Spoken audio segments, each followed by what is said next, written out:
Incoming transmission. Incoming Transmissions. Incoming transmission. Incoming. transmission.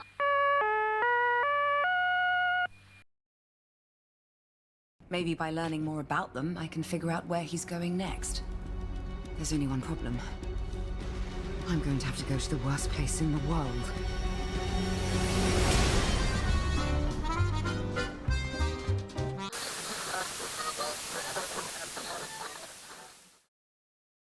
Alright. Okay. We're in Paris now, right? Yes. Yeah. We're in Paris. Even the layout shows for it. And I'm just I genuinely at this point surprised that we have enough funds to be going here. Like, we don't have enough to clean this out and have a better equipment. But apparently we have enough to go to Paris, of all places in the world. Of all places. Didn't we run over some black glue on the way or something? No, apparently that's during not delivery we accidentally got mishandled and got attached to a nearby product, and now we have to deal with this. We have no insurance. That's kind of the thing. That's kind of where the funds ran out. We don't have insurance. Yeah. It's not that bad. Well, we'll clean this out after the episode, after our visit, Yeah, hopefully when we the get back. suspicious glue isn't alive or something. Alright, So, that being yeah, said though, aside from the usual things, let's address a little bit the elephant in the room, address me. Address me? Address me. What the hell was this patch? Alright. But first of all, before we do think of this first, right? So yeah, for our new listeners, you are tuning in to 199.9 FM for the first time, specifically for version 3.2 A Floor Feast. I am Deimos, and I'm UV. I'm Red.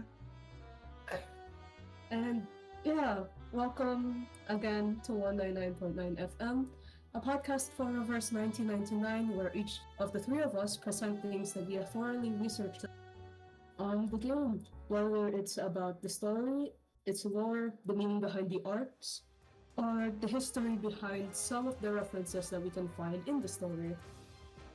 So yeah, what the hell was 3.2 even? I've been asking that the entire time. A journey. It was a journey. It was fun. It was kind of crazy.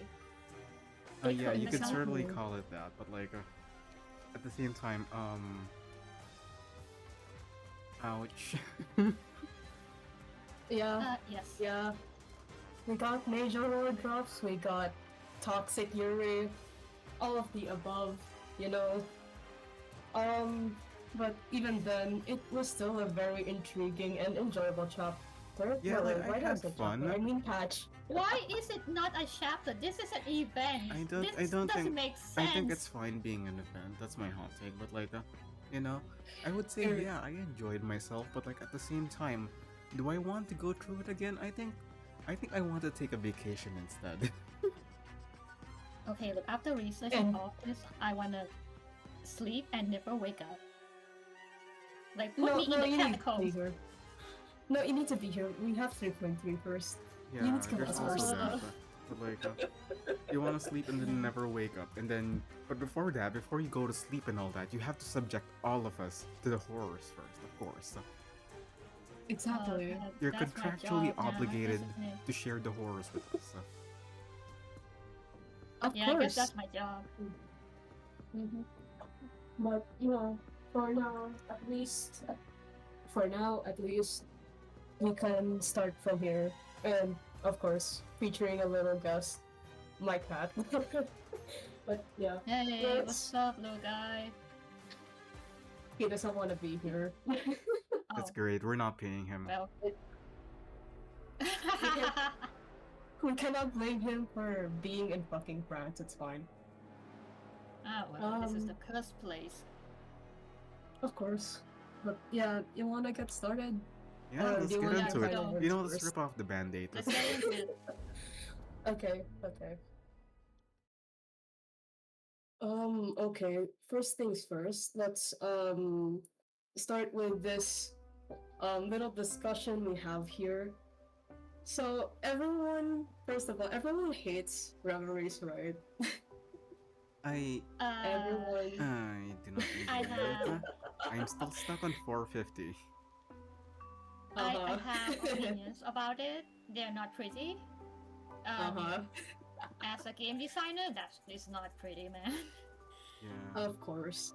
Like the Of course, triangle is still everyone is beating my ass up until now. It's not great.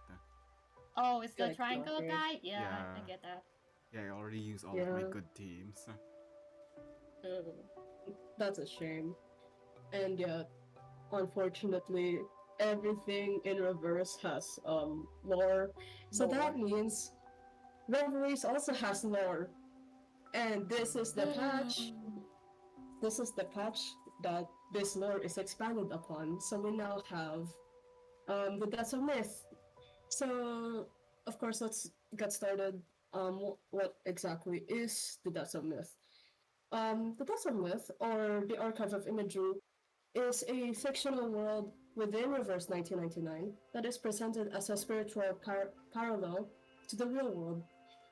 It manifests as an archive of knowledge, and within it, humanity's cultures, philosophies, dreams, histories, ideas, everything, they all take tangible form and find themselves in the sea of knowledge. Even if these ideas are long forgotten or in time or are yet to take its form, they all exist within this little sea. And of course,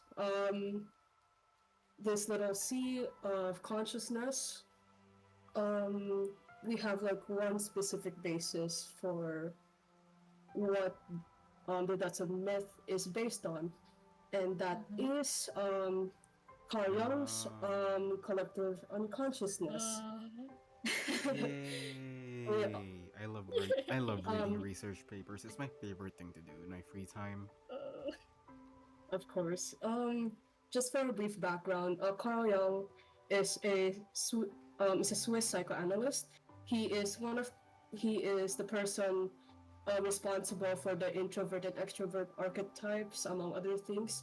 But ultimately, he is responsible for this. From 3.2, the primary basis for understanding the depths of myth is Carl Jung's collective unconsciousness, where humanity shares a collective psychic space that holds a, end quote, sea of primordial images and ideals. In Jung's theory, part of the deepest unconscious mind is something that is shared by all of humanity and is shaped by humanity. This collective mind is said to hold humanity's deep-seated instincts and ideals, from thematically similar cultures to conflicts with common motivations. In 3.2, according to Celia, this is her allegory. People's minds act like islands floating on their own, while the sea serves as the collective unconscious. This collective unconscious, the sea links everyone together, every island together in this one space. And the tides within it they all affect the shared ocean between everyone. And these islands will inevitably be reclaimed by the sea. Though an individual perishes in reality, the collective unconsciousness remains eternal. So yeah, everything that happens, every idea that is formed in this little space, yeah, it all exists in like one big sea, Yeah. I guess. The thing that you mentioned earlier about all of like humanity stuff, I was just about to say like, damn, this reminds me of Persona 5. Hey, get out of here! Get out of here immediately! Okay, look. You ever went what to it Mementos? reminds me of? The depth of me reminds me of the internet. That's just it. Okay, that's It even reminds me of worse. the internet. Exactly. Wait a minute. But But it hey, is the internet. But this also reminds me of if I'm not mistaken, this also reminds me of um, the Tower of Babel, right? Where it's like, right, the tower that everyone has been building to reach the heavens, but ultimately got fucked over because someone said, hey, no, don't do this.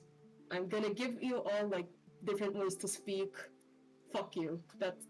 Oh, So you can never reach the heavens like this. Through all this collective effort. Okay, but that was like more like spite than anything. Yeah. Yeah. it is. Yeah. Yeah. But yeah, at least the structures, from like this specific background, right? It does remind me of like the structure itself. But anyway.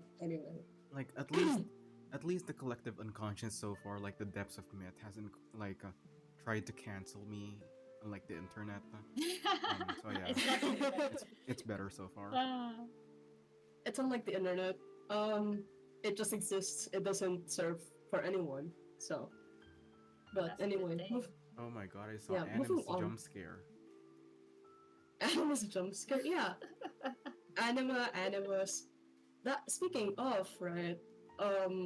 It's also in this theory that Carl defines the universal archetypes. These are signs, motifs, symbols, or patterns of behavior and thought that are inherited from our ancestors and are later passed down to the next generations to come. According to him, these archetypes are never fixed. Rather, they may combine or overlap at any given time. So Jung outlines different archetypes, but the most primary ones that Reverse uses are the following in this slide. Now, here's the thing.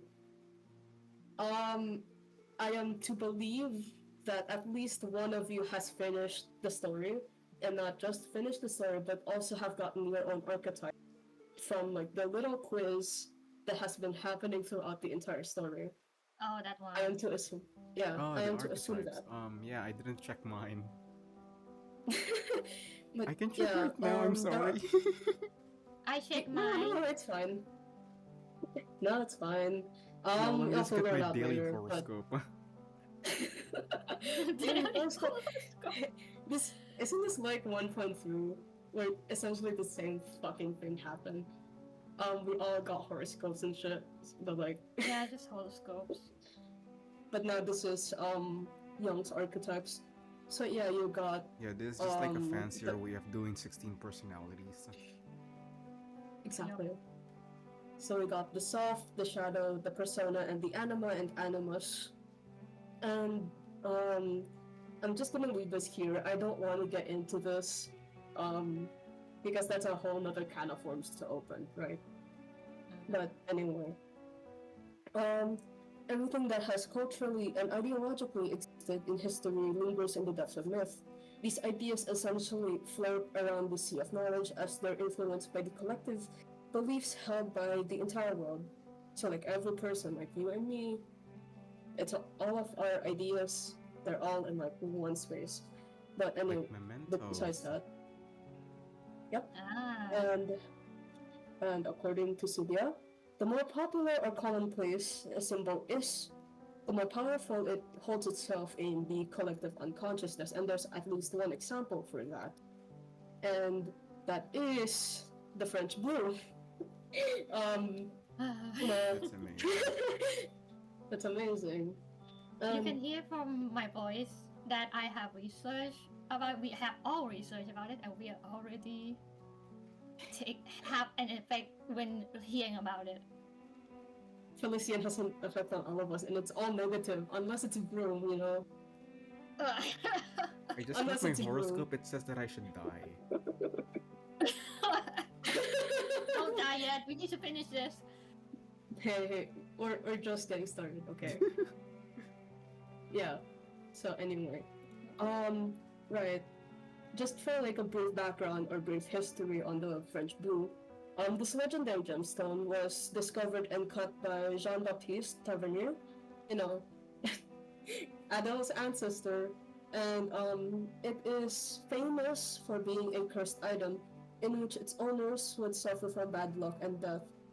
From Tavernier himself to King Louis XIV, I think, then Marie Antoinette, Wilhelm Falls, and others. When it was later stolen and recut after the French Revolution, pieces were lost to physical history, until it was confirmed that the Hope Diamond here was one of these cut pieces in 2005. But in this context, in 3.2, the French blue had remained a tangible cultural symbol in the depths of myth and remained as a whole gemstone in it because of the belief of the curse from, like, the French, all the French. Yeah, It's always the French. But yeah, you went through like things that I was going to discuss actually. Oh my god. It's Well, alright. you can go. I'm gonna assume that you're gonna go more in depth with it, Yeah. assuming anymore. In a But, historical way, yeah. History, what the fuck? But yeah. When let's see. It was then here that Felicien had first found the diamond at the cost of losing her physical form in the depths. Later, Rousseau had done everything to the rift to recover the diamond as a medium to expand the rift between the two worlds. And after Celia, died, it landed in her hand, then Adele and Felicien, and then merged with the white crystal along with Felicien's soul to act as a vessel for her to remain in the physical world.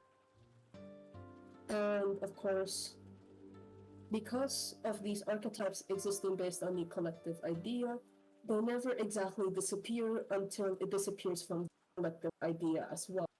That's why, in the end, the French blue can be dispelled by Adele's arcane skill, as it is as real as what was formerly the physical thing.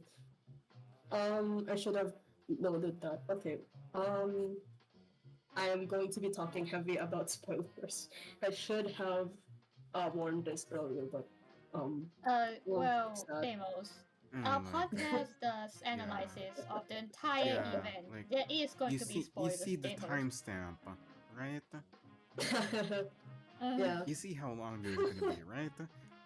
We can't Yep. do an entire like more than 2 hour thing and then just simply discuss, oh, this happened in the trailer.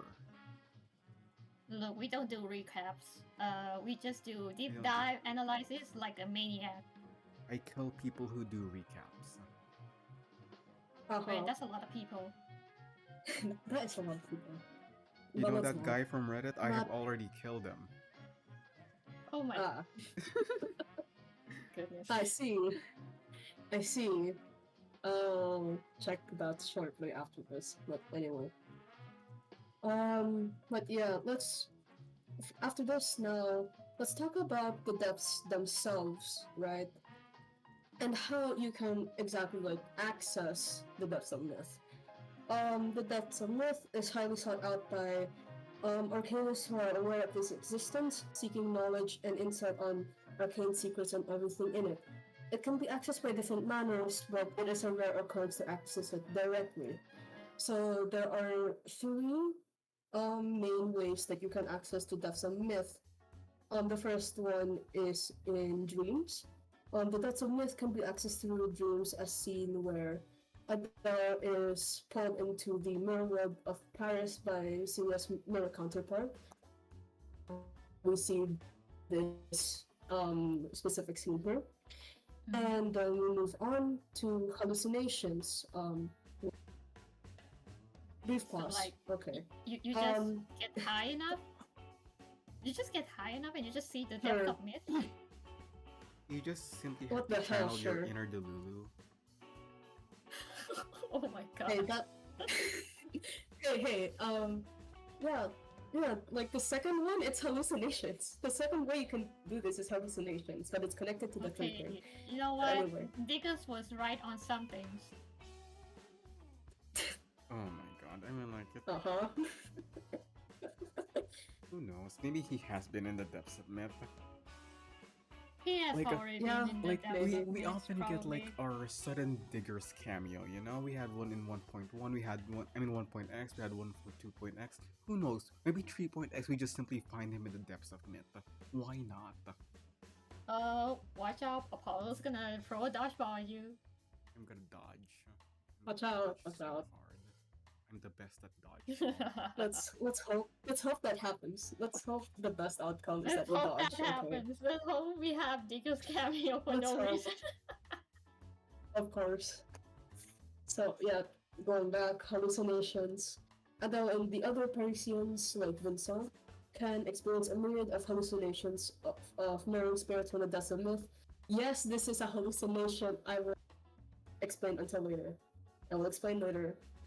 That's like for resurrection. But anyway, with hallucinations, it's connected to rifts. So while this is rare, rifts may open for anyone to be able to access from the myths freely.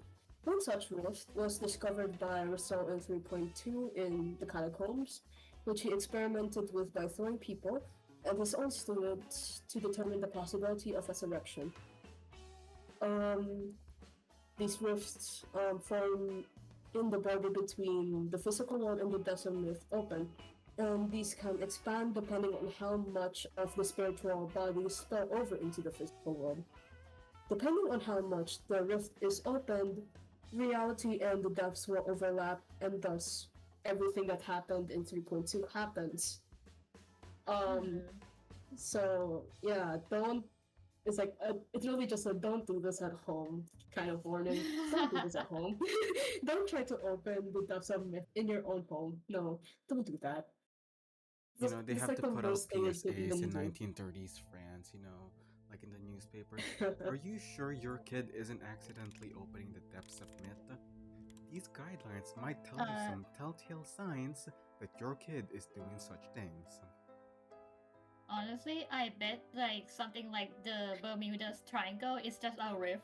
It's just a rift in the depths of myth, and that's why people keep like disappearing in the Bermuda Triangle. Yeah, pretty much, right? But yeah, all three of these things, that's what you can do in the right circumstances and the right timing, not like this one. That's how you can access the depths of myth. Now, speaking of accessing the depths of myth, right, we can move over to entering it. And upon entering the depths of myth, it consumes anyone within it, and it reshapes their body and soul based on their subconscious. The deeper one dives, the more they're torn apart by the torrents of the sea. But their spirit remains intact as the soul's authentic substance. The descriptions from Reveries in the Rain Demo can be taken for reference here. So we have 6 zones. They're all based on the ocean's actual zones that we have here. So we have the euphotic zone. A faint light diffuses through water, and the thoughts that are not mine enter my mind. They are fragmented yet warm, familiar, drawing me closer and closer. Then, after 100 meters, we move to 200. The Sophotic Zone, which has traced their origins back to the memories of those who came before me, but now, if I desire, I can make my mind a new place for them to reside. Then moving forward, the Bathyal Zone, a flood of emotions, a deluge of thoughts, like an overflowing jar, a saturated sponge. Bound and ensnared, I sink deeper into the abyss, limbs cold, mind cloudy, still I sink without reprieve. And then we get deeper. We got deeper. Purgatory? Who knows? Who fucking knows? Man, it feels like purgatory. Here's purgatory. I mean, like, You're it feels not like surviving here. Yeah, it feels I'd like rather be purgatory. here. I mean, I would having rather played be here. Reverie, basically purgatory. Mm-hmm.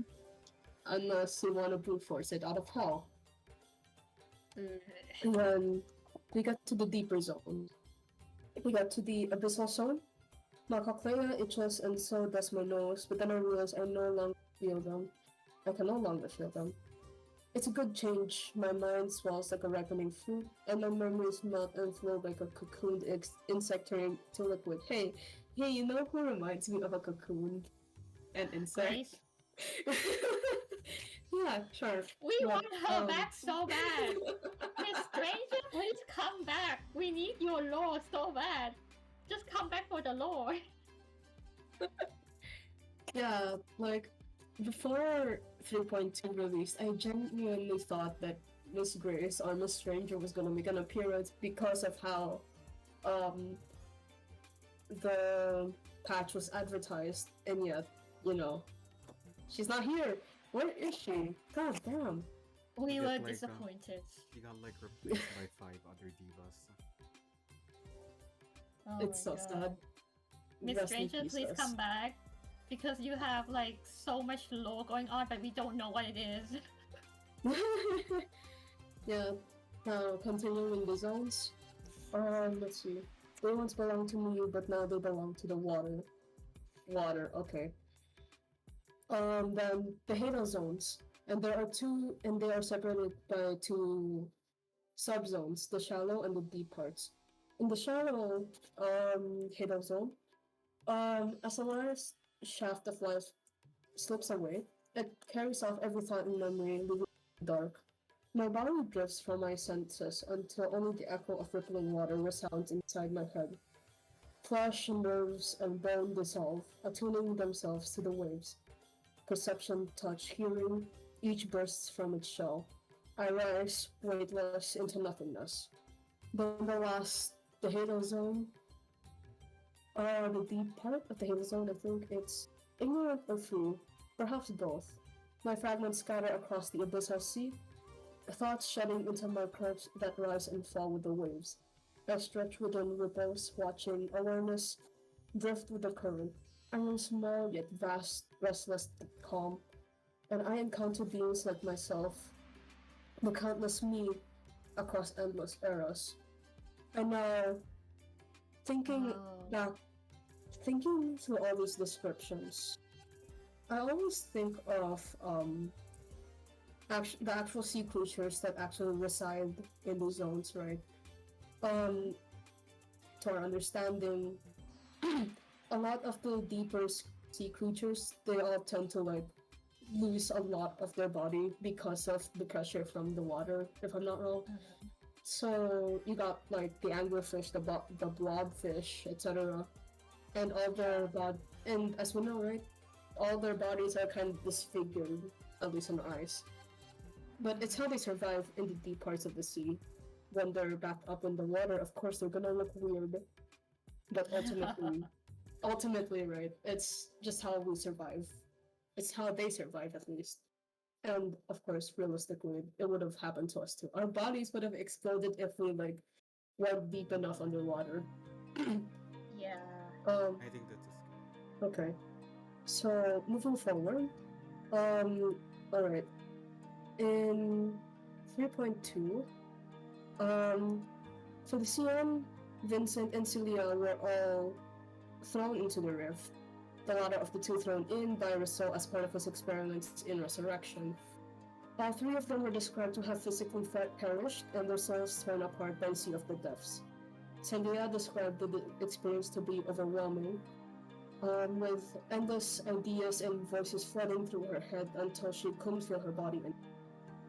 They were also physically and spiritually transformed by the influence of the depths, with Vincent transforming into a creature beyond comprehension here, and however, they can still be perceived as their original forms by other people. Such are the cases of both Celia and Felician. And speaking of resurrections,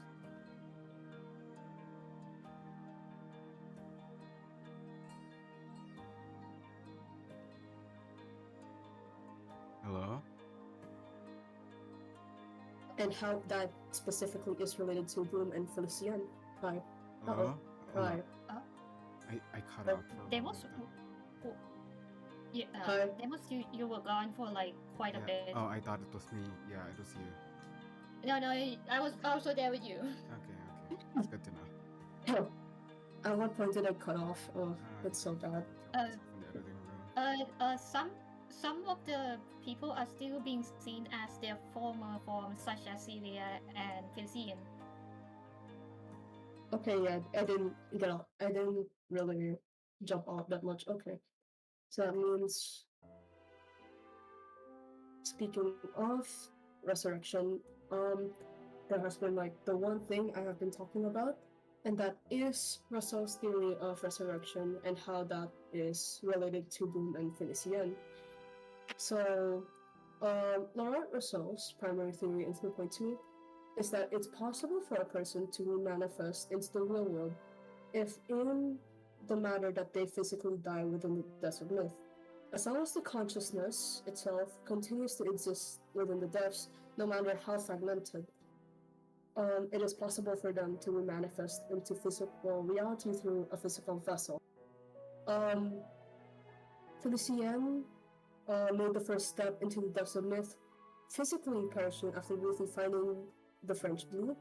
Her spiritual consciousness is now fragmented, so being able to only manifest through the French blue that was brought into physical reality, and she was able to use Adele as a vessel.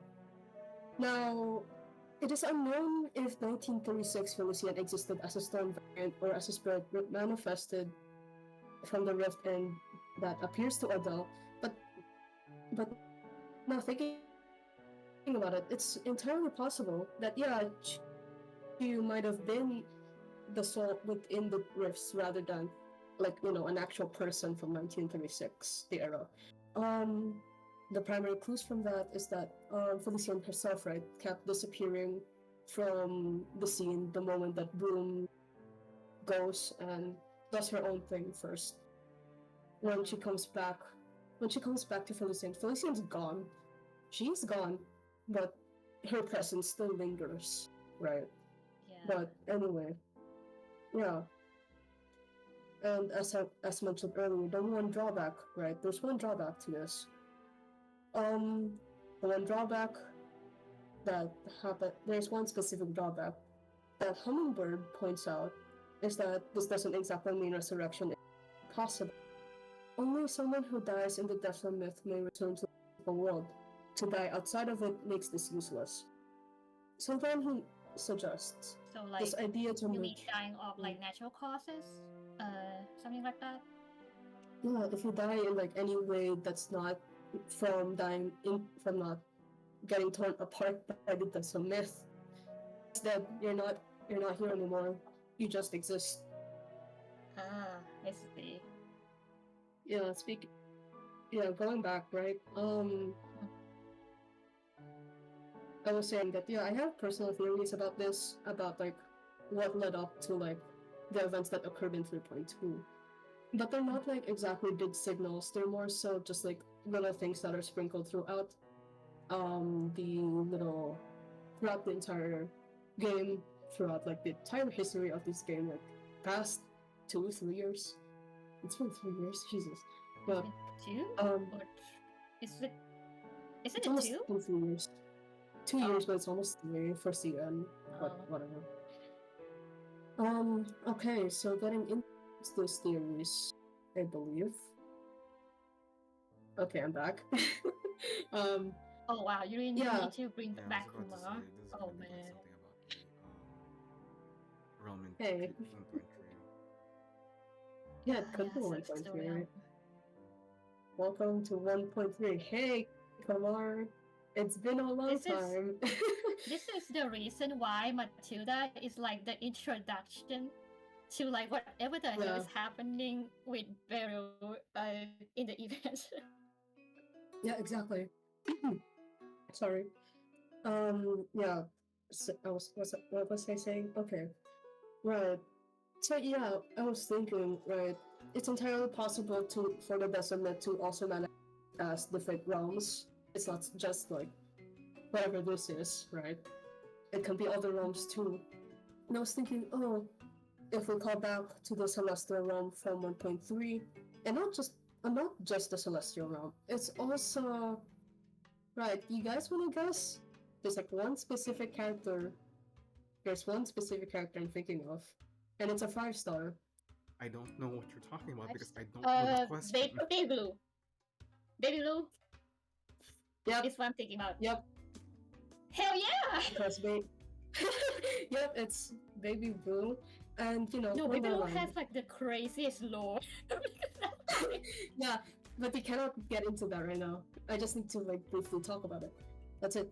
And these two things, these two realms, are created from a collective idea, from astrology to the world of Alice in Wonderland. So they present themselves as a possibility that the depths of myth can be accessed by those who are able to manifest such realms, but don't exactly disrupt or create rifts between myth and reality. However, there's like one more. There's one more, right? Okay. And I'm gonna wait. Okay, I'm gonna give you guys another guessing game, right? Okay. Meanwhile, in the case of resurrection, the remembered character specifically manifests from a collective memory.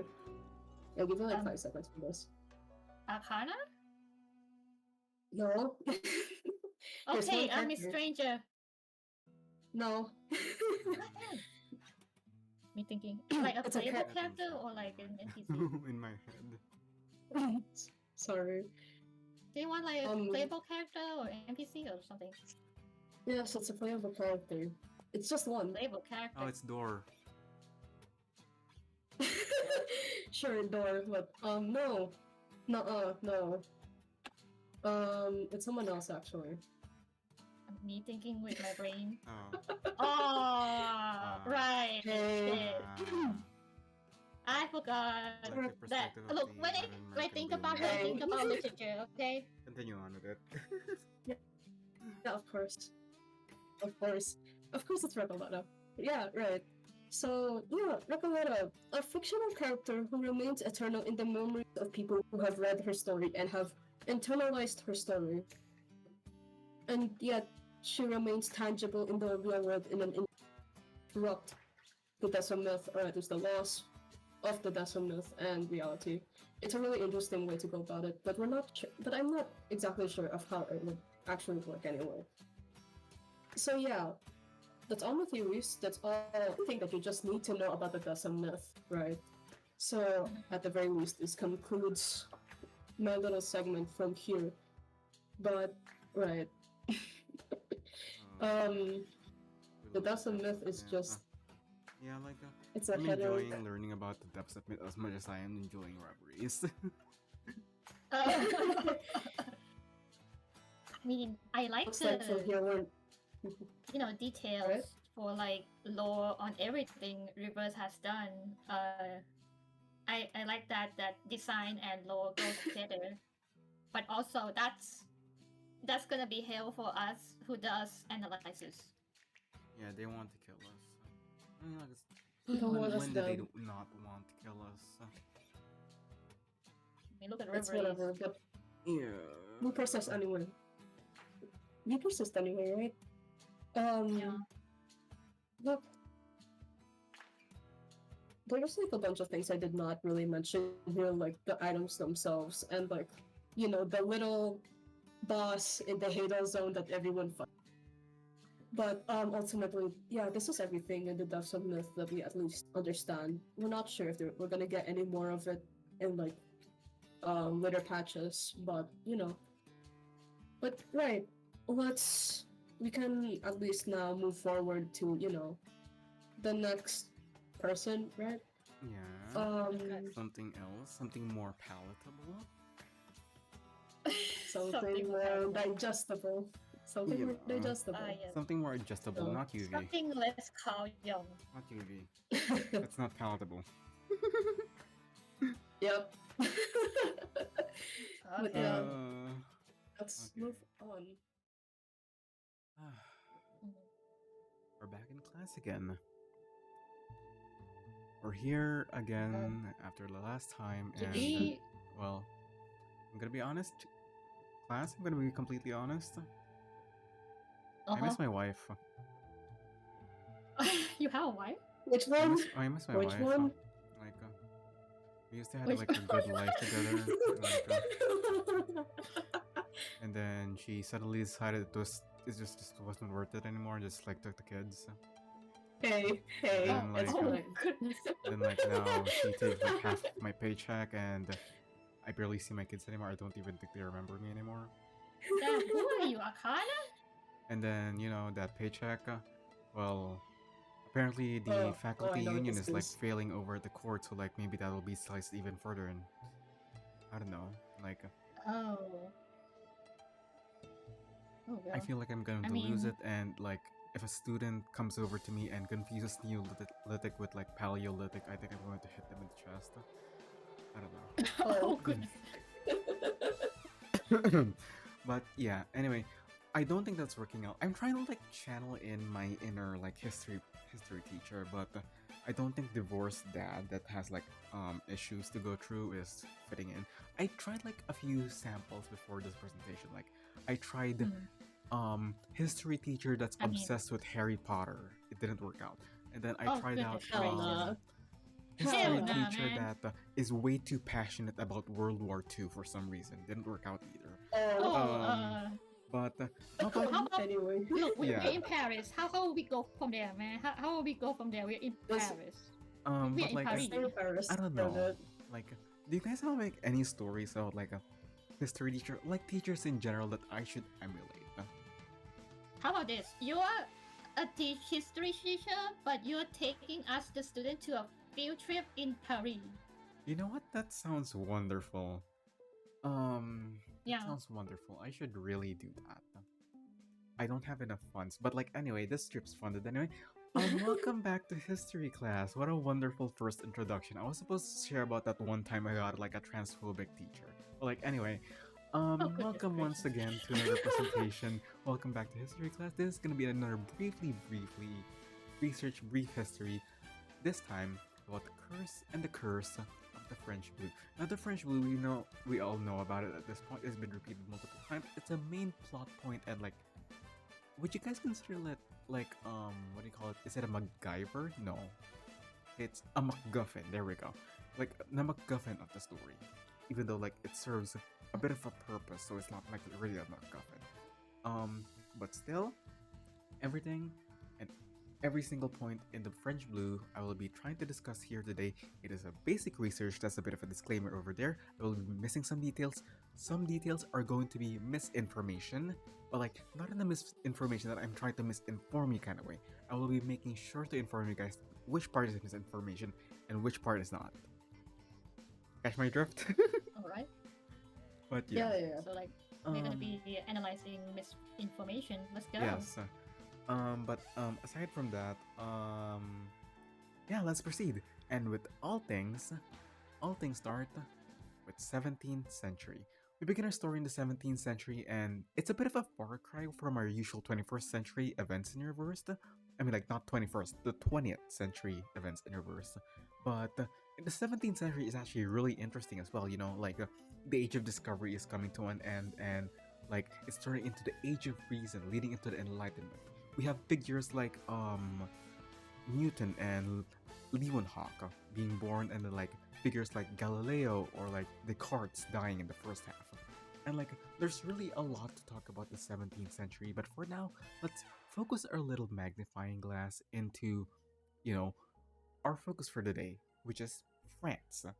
And France was actually doing really great during this period of time, and that is thanks to one person in particular. And it's a very controversial person, but it's their leader at the time, and the Sun King himself. We have King Louis XIV. He's one of the longest ruling leaders of history, and as such, he has a lot of things under his belt, like a lot of events under his belt, and as such, bringing this back from last time, it's question time.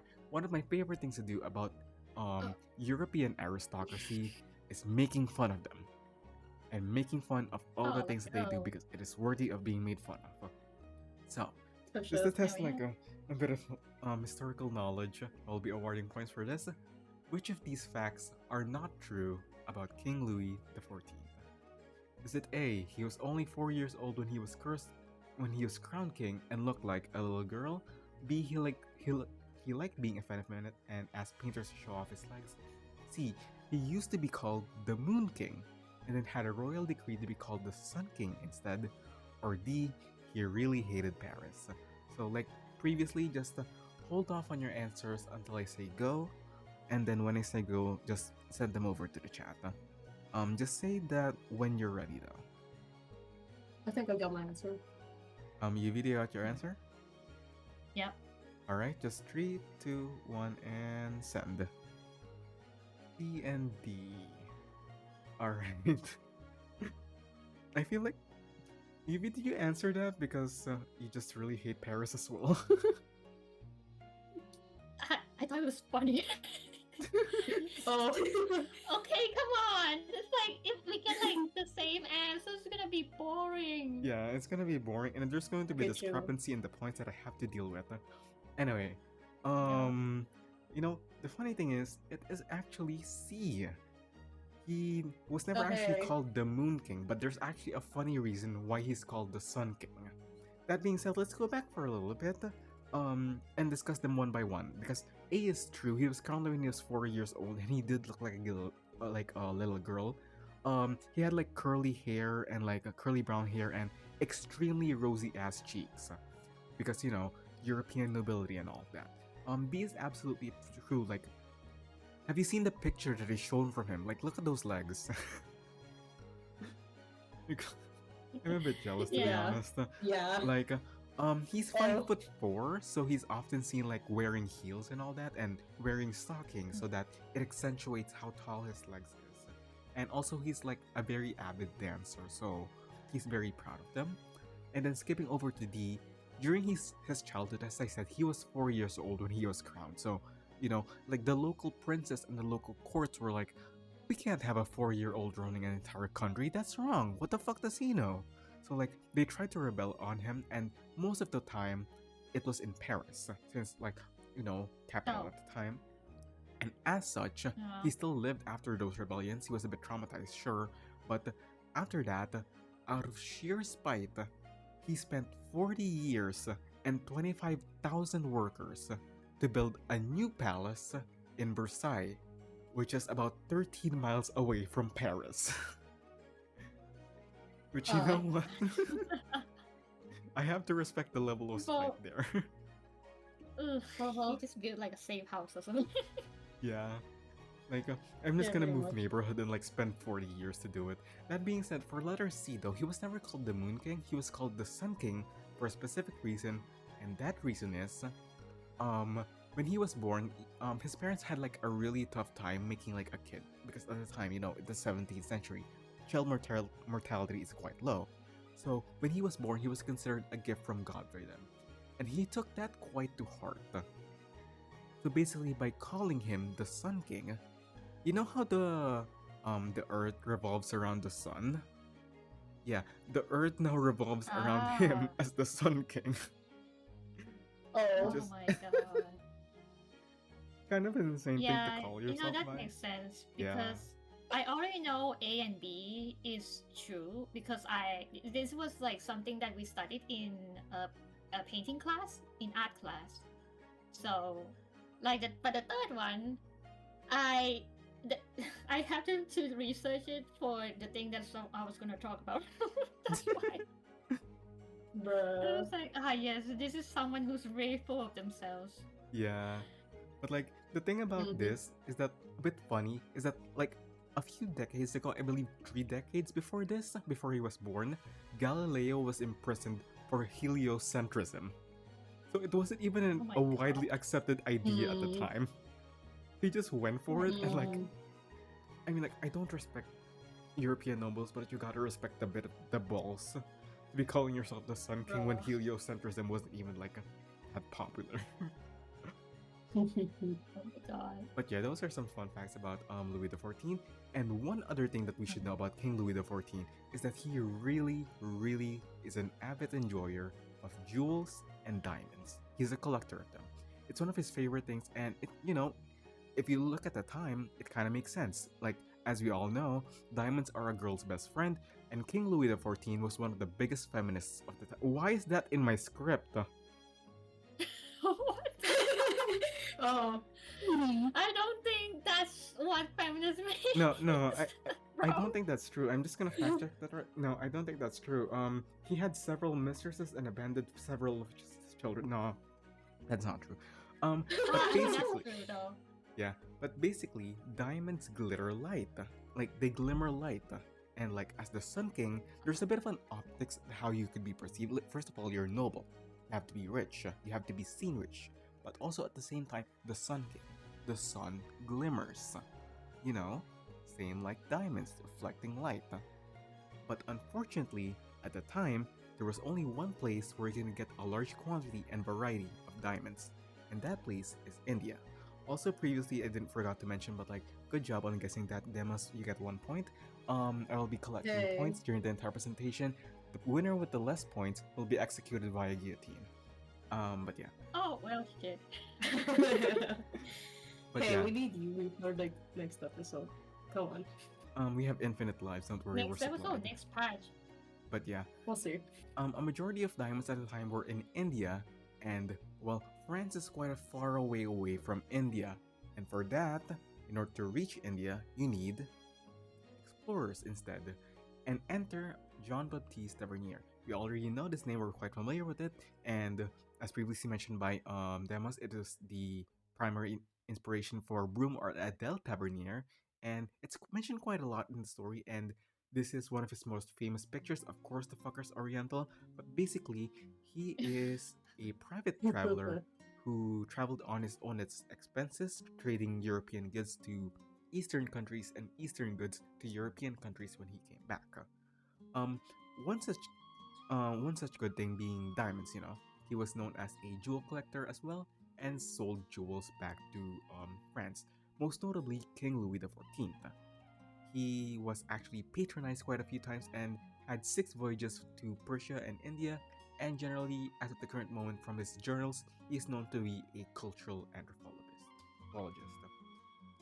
Now, are there any other tidbits about this guy that you guys searched up that are not in your presentations? Because I did not go that deep into him, because I know you guys well. I trust you guys. Look, his Wikipedia is really long. Yeah, it's really long. It's That's really long. I mean, like, it's Absolutely not as long long. as King Louis XIV, honestly. Oh, that's true. True. Yeah. But hey, this Really. is like it's a king we're talking about. We got a we got a jewel hunter versus a king. Okay, Yeah. come Like, on. like one of the longest living kings and reigning kings. But yeah, Mm-hmm. there's a lot to talk about this guy.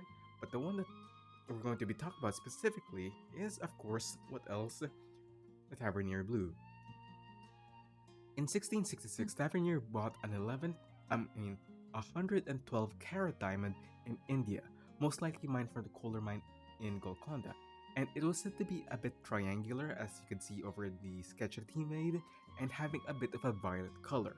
As such, it was given the name the Tavernier Blue. Because they're so fucking normal about naming it, and they know how to distinguish colors. Like, I still don't understand why it's called blue when it's violet. I mean, like, now it's blue, but like they said it's violet. Were they colorblind at the time? But Oh, that's a language thing actually. Yeah. Back in the day, blue was called violets, and that's why it comes from like the flower violet. That's like the closest thing they have like with the color blue. Yeah, So because that's royal why blue was they like just quite like use rare. violet. Yeah. Mm-hmm. Yeah, but like even still, with all of that, he was quite satisfied with his purchase. But little did he know, however, that this diamond, that this 112 carats, was cursed. I'm trying to make lightning sound. Oh wow! Are we bringing back Titanic? Oh god, we're not Hey, talking about hey. Titanic. It's the Beast of Javadan. And like little did he know the horror that would soon come after himself and everyone that followed, that took possession or even held it. But we'll get back to that later at a later time. And in 1669, he sold it to King Louis XIV upon returning to France for 220,000 livres, or basically equal to 147 kilograms of pure gold. Because casually, you just have 147 kilograms of pure gold. And, rich people stuff. In 1678, the king ordered it to be cut because he didn't like the uneven shape for some reason and preferred symmetry. And for that, we now have the new shape of it. After cutting, it was now dubbed the blue diamond of the French crown, or simply the French blue. That's where it's got its name. And it had a bit of a heart shape after cutting it from its irregular, almost triangular form. And one thing that I have to mention is that I'm very stupid about diamonds. I know nothing about diamonds. It's like a common theme with how I do deep dives is that previously to doing the subject, I know nothing about them. I'm very stupid. And when Tavernier first discovered it, the Tavernier Blue, it was 112 carats, as previously mentioned. or that translates to about 22.4 grams. But after cutting, it turned into 67 carats or 13.4 grams. And like I know 6'7", 6'7", and like yeah, get out, get out, get out. but yeah, Do we kick you out? Do we kick you out? but yeah, Adele was It was actually like the second right time. in the scene when saying that for the first time and like saying that it's 67 carats. But we're not going to talk about that part. I had enough 67 jokes for today. The part that I want to talk about is that how during cutting 50 carats of diamond was lost in the process, or 9 grams of solid diamond was just gone during the cutting and the post-cutting process. For reference, this is how big 50 carats of diamond is. Like one ring is 50 carats. And they just threw that away in the entire process of cutting the French blue. What? Damn. I didn't understand that. Like, what is this rich people. people bullshit? Like, what? So I did. I mean, So I. it's the French. Yeah, it's the It's the French. French. I would say that. Like, if you ask me out of nowhere, like previously before I did my research, I would say it's just the French. But then I dug a little bit deeper into it, and apparently, most cuts of diamond, from raw material to cut diamond, lead to 40 to 60% of the diamond being lost in the process. And like in even more unique cuts, like the heart shape, it's even more. So it's just fucking normal apparently to spend millions on something and then like not even use half of it and throw that half away. Like sure, why Oh. not? I'm enraged. Oh, by that's this. kind of crazy. I'm enraged by this, Like, it's apparently normal for people to do that. But you know what? I have a problem with that. I have a problem with that because I am a thrifty motherfucker. You know what? I can do better than 40 to 60%. No. We can do better than... Wait, actually. You two can do better than that. And I believe in both of you. In fact, we don't even need to We cut don't it have. in the first place. We don't need to cut the thing and waste 40 to 60% in the first place. What if we just put the raw diamond and then just frame it or put it in a setting? It looks good enough. Why not?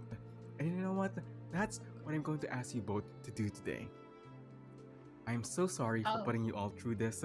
Worth a maximum of 3 points depending on the quality, using the original Tavernier blue as a sketch, and as a base, design me a piece of jewelry and then sell it to me.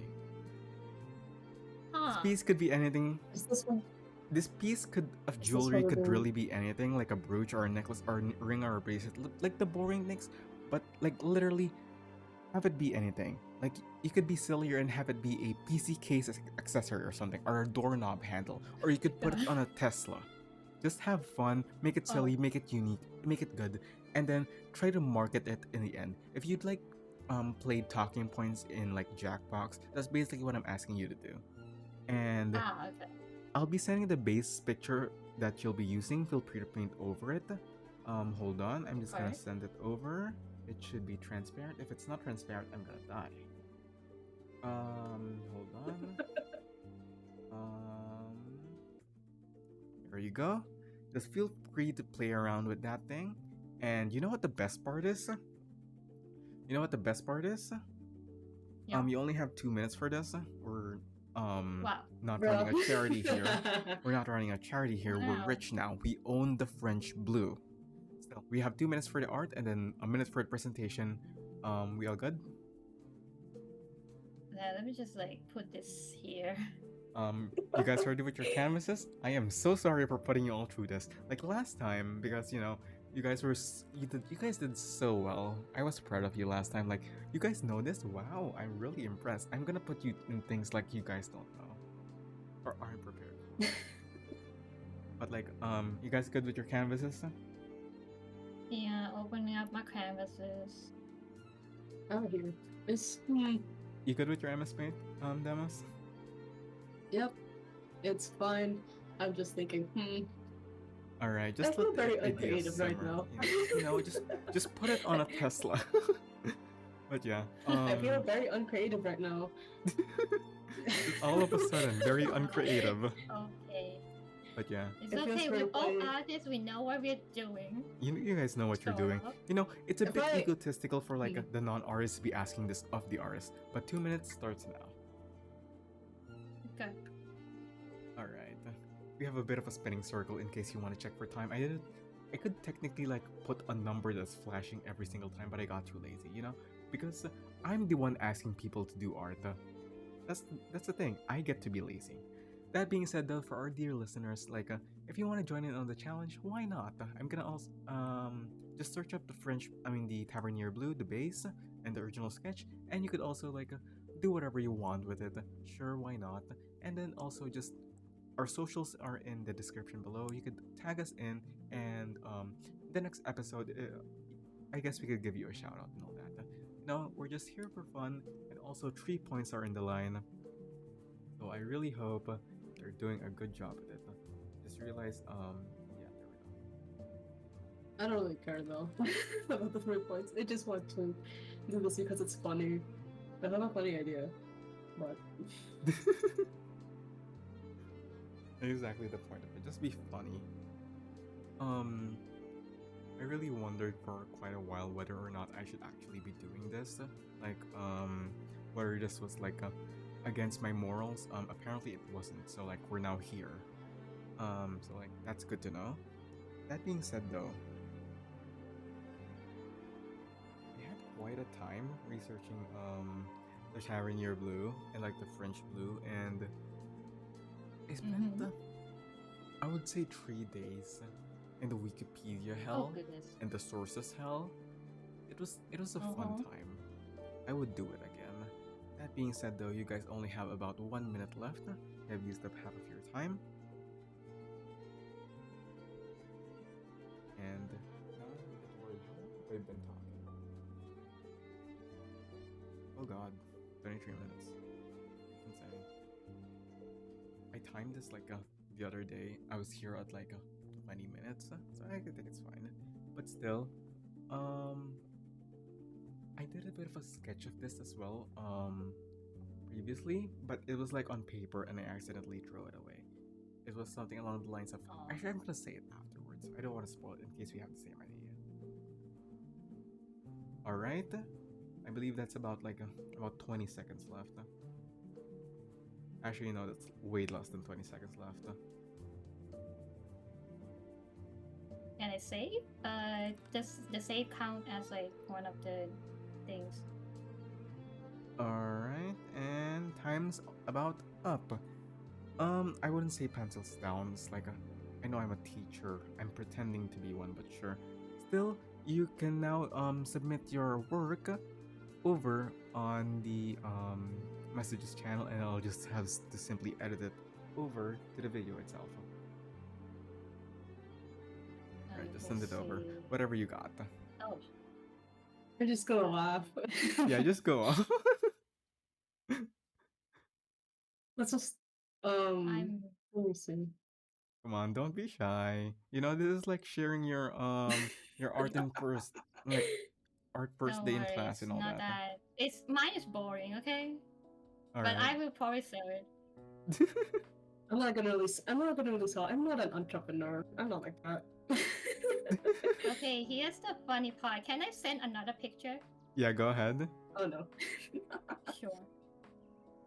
How big of a canvas did you use for this? It's not that Not much. that big. I'm just waiting for Okay. I'm waiting for the other picture. Oh. All right. Explain your thought process. Well, I think it's better when I think about like making jewelry and making something that is a lot used a lot of times. I won't think of like bracelet in terms, but I would think of like couplings. Couplings are like you can couplings. put that on like as like a hairband or like for hair buns or like a necktie or cravat, and maybe like a sash. Like the couplings are a lot more useful for me than like just normal bracelets. So that's why I use like makes like design some gold, some frames on it, and have like a coupling that you can like wear or just put on your clothing instead. And yes, that's only like a tiny pinch percent of like The actual diamond you size. gave me. The others is just mine, so Oh. you can take the one I designed. Okay? Oh, so you did cut it in the end. God damn it. Yeah, I did cut a little bit, Yeah. just a little bit. I'm gonna be completely honest. little bit. My original interpretation of this is that like you designed another jewelry of its own, and then what you're supposed to do is that like you have a cufflink, and then the entire gem you're just supposed to carry the entire time. Oh my goodness, that would be so insane. Yeah, But no, I'm that's too how I confused for interpret that. it. But thank you I'm too very much. confused for It's a beautiful piece. Deimos? Yeah. Okay. First, before I send it, right? Before I send it, Yeah. I did not intend it to like sell it for anything. I just wanted to use it on like one character. Because I Okay. just think, okay, this looks familiar. This little thing looks really familiar, right? Okay. So, Hmm. right. Oh my god. You're just gonna give it to a person? Oh my god. Here's the funny thing, right? You're just gonna give the Okay. French blue to Burton? Yeah, sure. Hey, at least here's something. Here's something. She benefits specifically because why not? That's like the one reason why. Oh God, right. But also, I just keep remembering. Hey, this looks familiar because it just genuinely looks like the fucking cravat that she already has. Oh, And hey, you're of right. course I did It does. end up It having to does, cut it, right? Yeah, Yeah. of course I did have to end up cutting it. But you know what? Those cut parts, that can go on the other. Remember, she also has another piece of jewelry on her like pants. That's it. So let's just use So it you for just that, simply right? sparkle So, on like the yeah. sheds of like other diamonds all over her. Yeah, Oh my sure. God, I'm going to be so completely overly honest. planned. My first interpretation of your picture is that you turned the French blue into an awakened.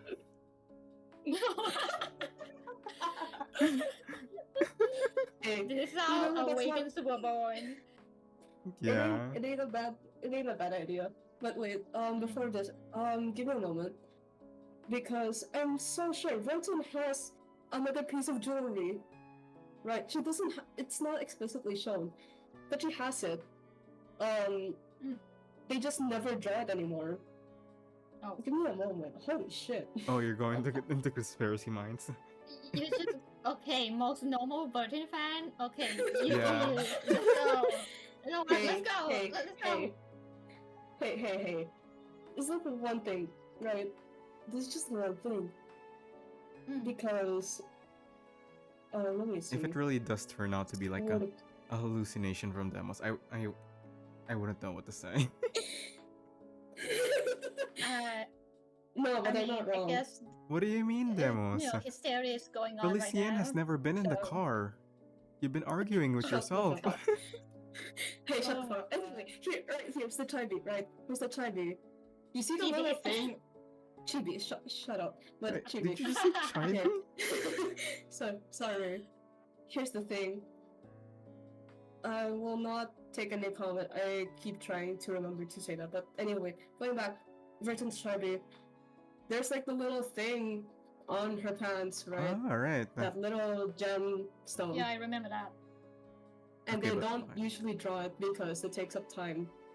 Yeah, and But like yeah, I I would have think just they like don't draw it because they only use Burton, like just that portrait. yeah, Yep. you barely see That's it the anyway, only and like reason. there's not really anything it adds to the character. Yeah. But still, thank you very much for your work. It's wonderful. You cut it. You guys both cut it, even though I said don't cut it, please. We're wasting diamonds here. but I still. mean, it's for creative liberties. Yeah, it's you creative gotta enough, you know. understand the Going artist. against the instructions, I have to give creativity points for that. And I guess how do I grade this? I guess for now I'll be giving 3 points to UV and 2 points to Deimos. Anyway, that Points aside, out of what? I will be 5? collating that later. That aside, let's get back to education. Even though that also was education, it was very educational to me. Let's go back to this. Anyway, that being said, to be honest, I feel like I had a bit of an ego trip there for a second. Like, what the hell just happened? I cannot promise that there will be any more of that in the near future, but I will promise that there is no more of that in this presentation at the very least.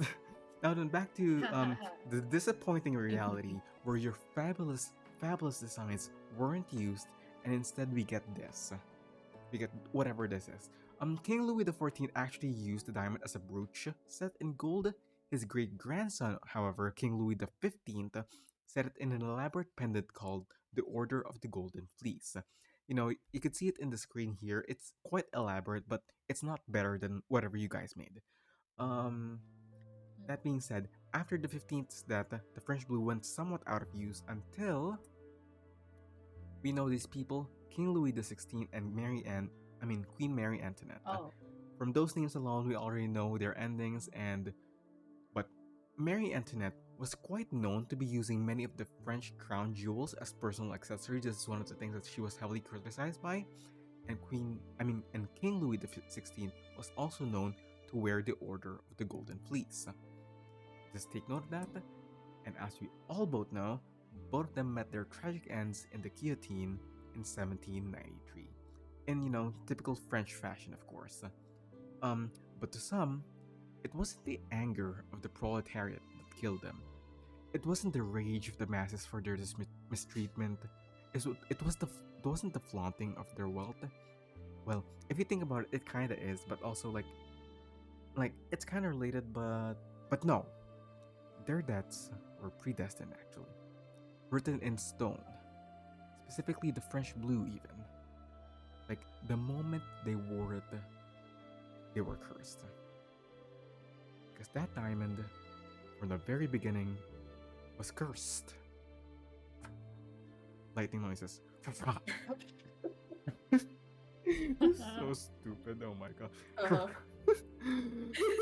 Skipping a bit forward in history, in the early 1900s, people had a bit of a realization about the previous owners and the wearers of the French blue. Like King Louis XVI and Mary Antoinette. Many of them ended up having very unfortunate events or have met a very unfortunate end. And as it was being sold at the time, many people latched onto the story of the curse. From the New York Times to the Washington Post, they created articles claiming that, quote, its possession is the story of a long series of tragedies, from murder, suicide, madness, and various other misfortunes. This curse was particularly mentioned by Broom in the story, but did not delve that deep into it, so, let's delve somewhat deep into it. Time for question time again.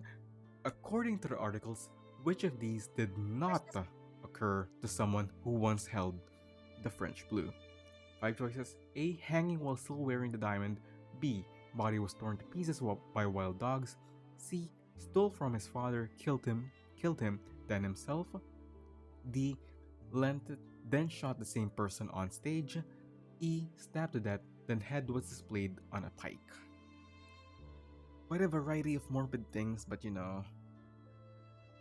this is what you get from like a curse and all that. Which way do you want to die? You guys once held the French blue by now. The previous question was actually a trick. It was a trick to have you hold the French blue, and now you both are cursed. Good job.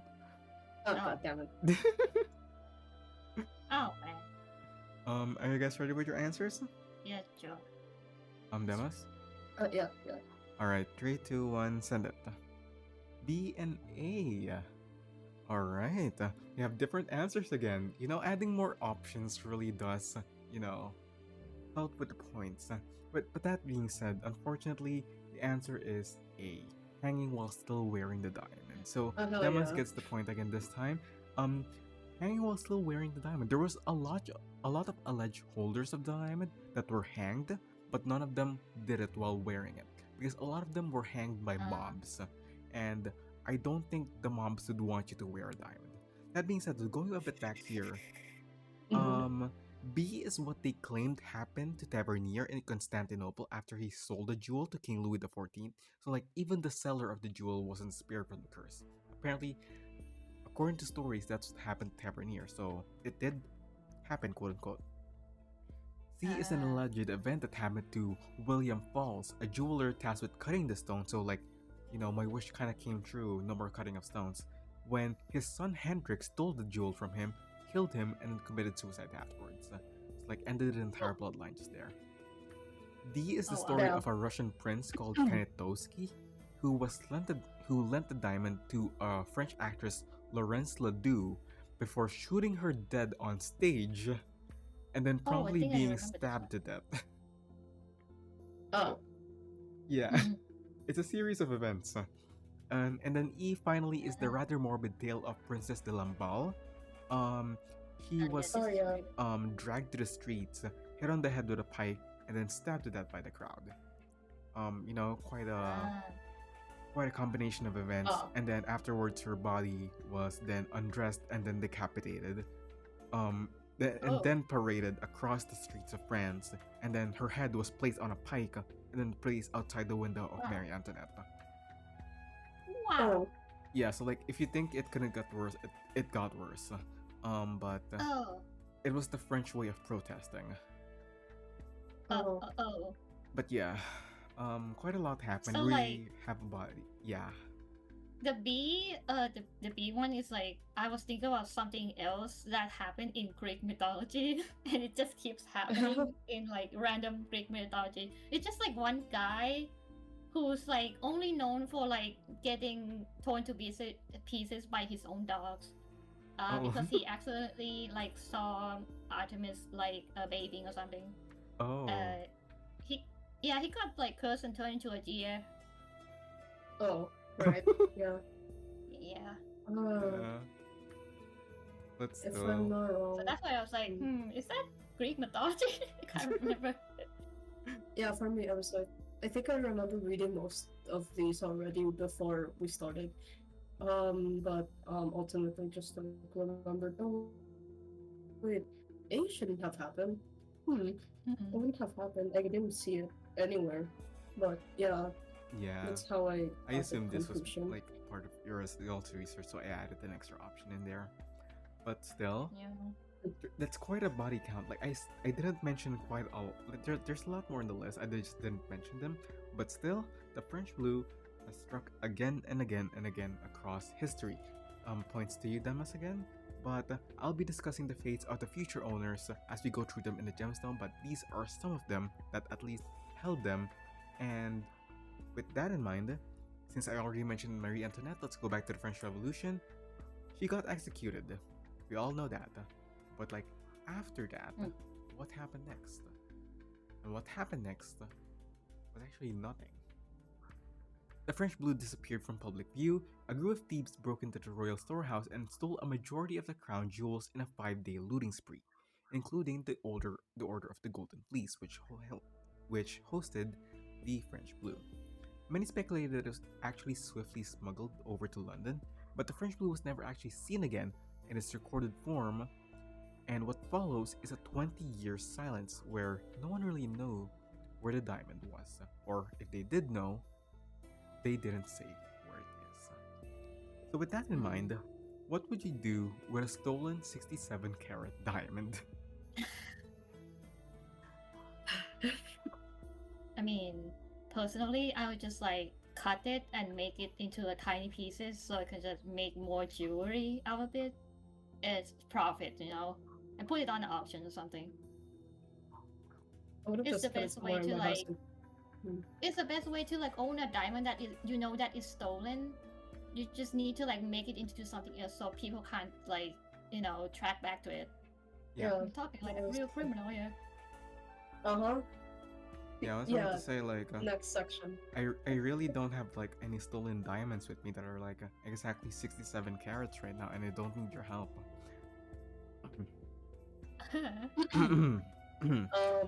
Thank you for the tip. You got 1 extra point for that. But that being said, though, as I was about to say, the thing is with like stolen things, it's really hard to sell them, especially like things like paintings. Paintings you can't really sell because, of course, they're gonna be immediately traced back as to that painting that was missing. But diamonds are a special case because, as you explicitly stated, they can be cut and they are harder to identify that way. So the next appearance really of the diamond was after it was cut, most likely during this period of anonymity, and another diamond appeared in its place in 1812 specifically, 2 days after the 20-year anniversary of the theft. And you know what the funny thing is? It's also 2 days after the statute of limitations expired. So basically, 2 days after that, after the fact that no one can be charged anymore for that theft, it appeared again. You know, funny coincidence. And instead, it actually appeared in the nobility house of another country, which is England. And here we have King George IV of England. I mean, not England, of the United Kingdom. Unfortunately, King George IV is not really a careful person. Some say it was a diamond, like the curse of it, but he made a lot of bad government decisions during his time, you know, as per usual as of the nobility, and had surmounted a large amount of debt during his reign. This led to many of his personal properties being sold or liquidated, which included the diamond. And he sold that diamond to Thomas Hope, from which the stone has received its new name, the Hope Diamond, which is now it's currently named, known by. Yep. The Hope Diamond, after being lost for decades, has a new look. Instead of being 67 carats and having a heart shape, it has now been lowered even further to 45.52 carats in an oval shape. This current appearance of diamond is now actually what you could see in this place, and hopefully not get cursed by it. And speaking of the curse, the Hope Diamond passed through many hands when the Hope lineage, and it actually has been without much of an issue. Like, it went from Thomas Hope to his brother Henry Philip Hope to his nephew Henry Thomas Hope, very creative with the names, I know, and then to his wife Annie Adele. And among these people, all of them live rather peacefully. Like, they all live comfortably and well and reached a very old age, which makes you think about whether the curse survived after being cut and being given to a family of such hopeful name, you could even say. But that being said, it only took one more generation for the curse to strike once again, and that was with Lord Francis Hope. His grandmother was worried that he'd sell it off immediately, so he tied it to a life insurance. A life interest, a life interest is basically something that ties you to a certain thing for the entirety of your life. So basically, he isn't able to sell it until he dies. Or he isn't able to sell it. So it's quite a complicated thing, but that's the main gist of it. And during his life, he met singer May Yohei, I believe it's pronounced Yohei, whom he shared ownership of the diamond with. And both of them were quite familiarly seen with the diamond, but unfortunately, being unable to sell an extremely valuable thing has its consequences, and it proved quite difficult during troubling times. He experienced quite a lot of hardships, from marriage issues to drying up finances, and he found that he had to sell the diamond. But again, he can't.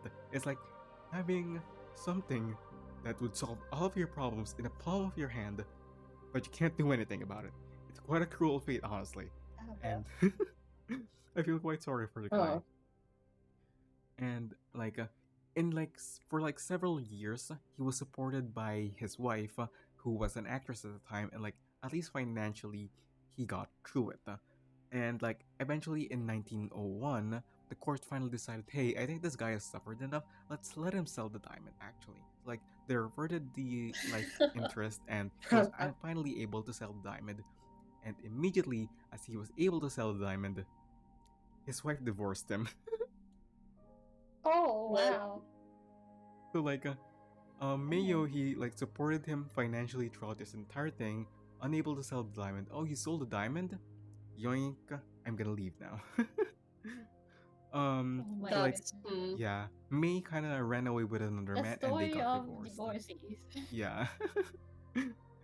Some people attribute this fact to the curse, but why?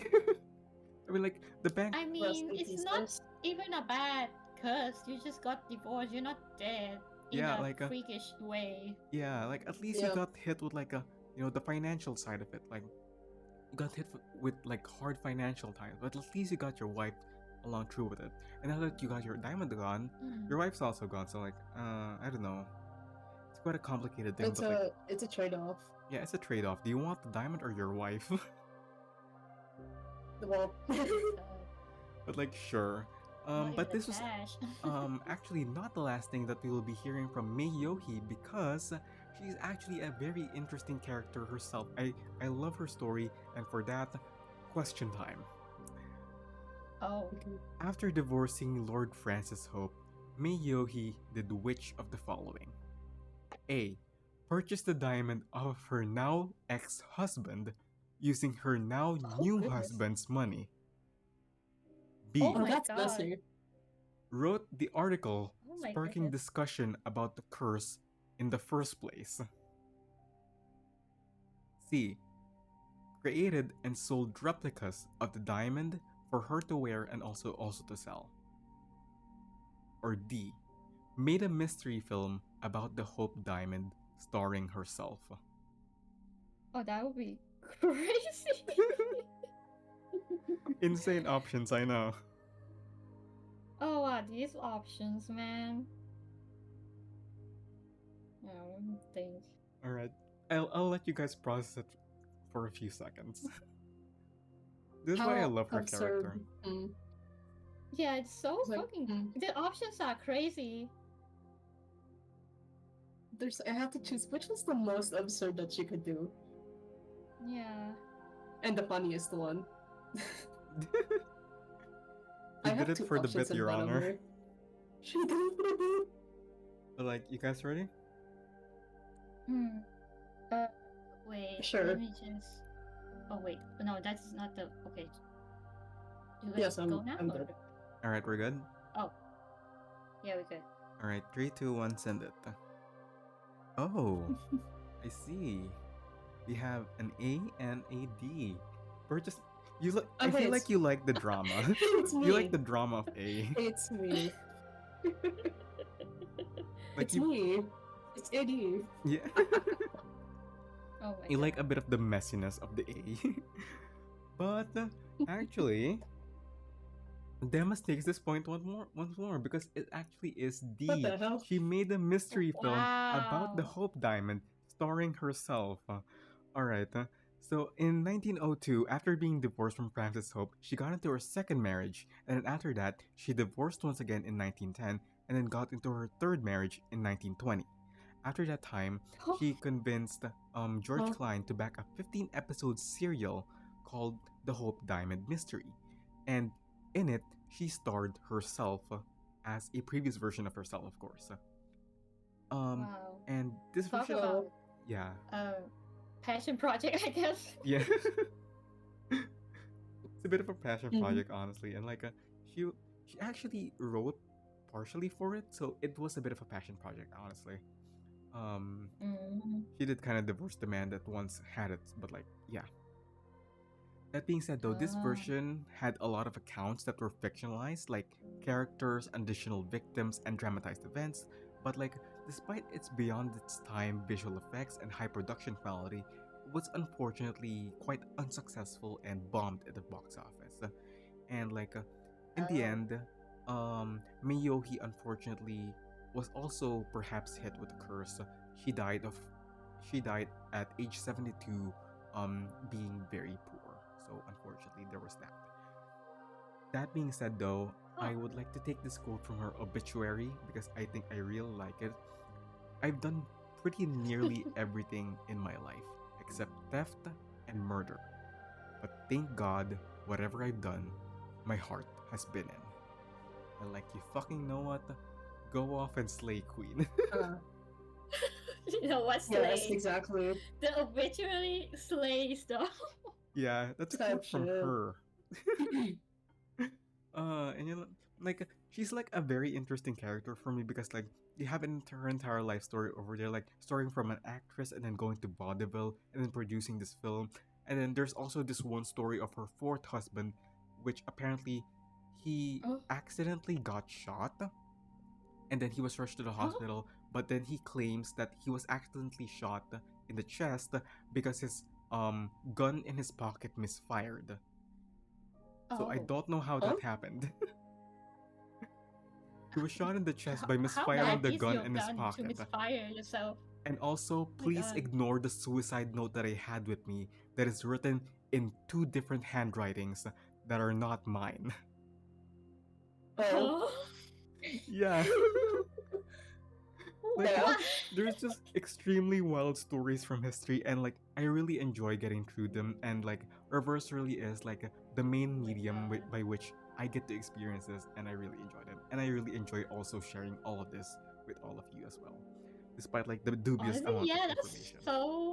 that's so crazy, but in a fun way. Man, history sure is crazy. Uh-huh. But yeah. Still, this curse of bankruptcy and poverty did not end with Francis Hope or May Yohe, which both of them experienced. After being sold, it came into possession of Simon Frankel, who brought it to America, toured it around, and there were a lot of reports of him selling it to people and then selling the gem, and then those people selling the gem back to him for no apparent reason. But like eventually, Frankel got himself in financial trouble as well. It's like third person in the row, and sold it finally in 1908. And he sold it over to Salomon Habib, which is a Turkish diamond collector. But he also ran into financial trouble, so third person now, and has to sell his all of his assets to an auction to settle his debts. There were also some reports that Salomon Habib worked from in behalf of the Ottoman Empire, so bringing that back in, and the Sultan at the time owned the gem. And then the Sultan ordered the gem to be sold, and then, the Sultan was deposed in 1909, and we all had that talk about the Ottoman Empire collapsing in the previous episode. You could go see it if you haven't already. But yeah, also possibly by the curse. The entire Ottoman Empire collapsing also might be the Hope Diamond curse, but who knows? In either of the two cases, they might be cursed. Still, it went into the possession of to Simon Rossineau and then to Pierre Cartier. And at this point in time, the articles that I have previously mentioned about the curse going around have actually been published to mass public appeal. And as to what happens next, like mass public appeal, and people were really excited to see as to what happens next because this is the cursed diamond, and apparently Cartier is about to sell it to another owner again. Let's see what's gonna happen. And these new owners were Edward and Evelyn McLean in 1910, but we'll discuss that later because unfortunately, my dear listeners, and you too as well, unfortunately, I lied to you. More like the people who wrote those articles lied to you. They lied to all of us. So this is the misinformation you want to talk about. Yeah, this is the misinformation that I wanted to talk about. You see, because the thing is, I previously mentioned Kanitovsky, the prince who gave the jewel to an actress, then shot her. And then I also mentioned William Falls, who cut the jewel, got it stolen from by his son, then got killed by his son, and then his son committed suicide. The thing about these people is that they most likely do not exist. They do not have any written records about them, and they, as I said, most likely do not exist. They have been complete and utter fabrications of the mass media. You should not trust mass media. Especially these times. But yeah, I don't wanna get into crosshairs, so this was a joke. This is a joke. This has to be taken as a joke. These statements are not to be liable under the court of law. And as for Tavernier being torn apart by dogs, there's no corroboration to that fact as well. He lived actually quite comfortably well up to the age of 84. So like none of that as well. And also Princess de Lamballe, on the other hand, should not have access to the crown jewels in the first place. So as you can see, there's a lot of reasons as to why the story of the curse is a fabrication. That said, there is one question remaining. Why? Why would you fabricate the curse? And there's a lot of reasons why. Let's go through them. First, which of the following is not a theory as to why the rumors of the curse began? Cartier, the person selling the diamond, fabricated them in order to intrigue the McLeans into buying. B. The McLeans, the ones who were about to buy, invented them to increase value in their investment. C. other diamond collectors were jealous of its size and luster and attempted to prevent its sale. Or D. The public liked the idea of greedy robbers stealing treasures from a shrine. And then being punished for it. Quite a collection of options, quite long as well. That is a long one. What is the most? So it's not a theory. Yeah, 3 of these are theories, like actual theories. One of them is not real. Okay. One of them I made up myself. One of them was. Oh. Huh. I know one of them. How about this? I got it now. Alright. Deimos, are you good? So, thinking about it. It's a lot to I think am about, actually I thinking about understand. this time. Like the other ones from before, it was like, okay, I can understand just like a bit because I did read about it, but now I'm here just thinking, oh, this is the one thing I did not read about. It's time to do conspiracy theories. I'm gonna use some experience. But of yeah, just general throw a research. random guess in the ring, you know? Yeah. Let's see. Alright. Let's see. Alright, you good? Mm. Yeah. Yeah, Alright. 3, 2, 1, send. We have a D and we have a C. So UV answered D, which is greedy robbers, and Deimos answered C, which is other diamond collectors. And unfortunately, I have to say, Deimos, you were going on a really good streak of like answering all of these questions, but unfortunately, the streak doesn't end here. It's actually C. Other diamond collectors What were the jealous fuck? of its size and luster and attempted to prevent its sale. Oh wow. And that's actually the last question time of the day. Like, if this presentation is like, you got all of them, which I'm surprised by. Damn. But yeah, see, none of that Yeah. happened. If anything, the rumors increased the diamond's popularity and therefore interest in buying it through morbid curiosity. So like, if you're a competitive diamond collector and you don't have it, like you'd want to spread the rumors because it gets interest and like public eyes into it, and therefore more monetary value. That said though, I wanted to slightly talk about letter D for a second, which UV answered. Because the thing is, they fabricated an entire story about this, and apparently the story goes that Tavernier that the diamond originally came from a Hindu goddess statue, and it's actually one of its eyes, and it actually Tavernier stole it back in India, and that's why it's hella cursed. You know, like Indiana Jones kind of stuff, and like they were hella bored in 1910. Like, yeah. There was a bit of apprehensions in the McLeans originally buying it, and it led to an entire like court case and debacle that lasted over a year over its purchase terms and all that. Like, we didn't know that it was cursed. We don't want to buy it anymore. But eventually they took ownership of it. Here they are, and you know, they live rather prosperously and actually had a lot of fun with it. You know, like Mrs. McLean reportedly misplaced, quote unquote, the diamond a lot, and then she made a game, and like she would misplace, quote unquote, the diamond in her estate, and then like she'd have guests try to spot where she hid it. Is this rich people activity? What? Yeah, like insane rich people, batshit insane actually. Like, huh? Yeah, exactly. like at the time, it was worth millions of dollars. Goodness gracious. Like, I don't want to say anything. I'm like, they're dead at this point, but like, you almost wish that they were hit with the curse. Oh, Yeah, I actually wish that had happened because it would have been funny. Oh my. This would have been funny. It's like if like scenario, right? Scenario. They try to pull this again, and suddenly the diamond is actually fucking gone, Yeah. and no one has it. No one has it, and it actually just disappeared disappeared. forever. No one has. I mean, like, at this point, they were rich enough to not care about it. You know, if they don't care about it, like, while they were placing it, like, they wouldn't care enough to actually care when it is actually gone.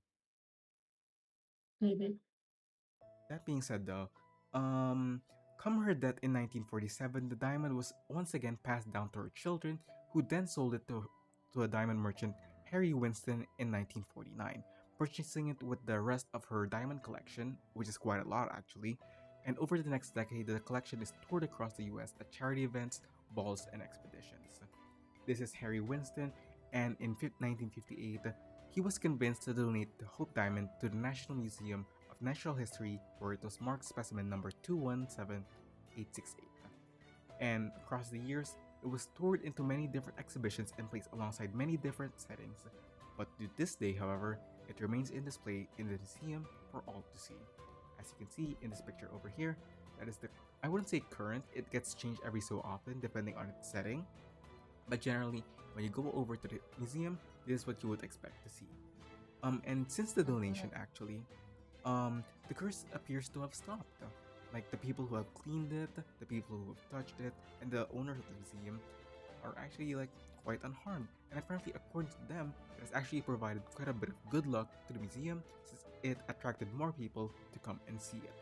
So really, has the curse finally stopped with this good act of charity, or does it simply remain dormant until the next unfortunate person lays their hand on it? Who knows?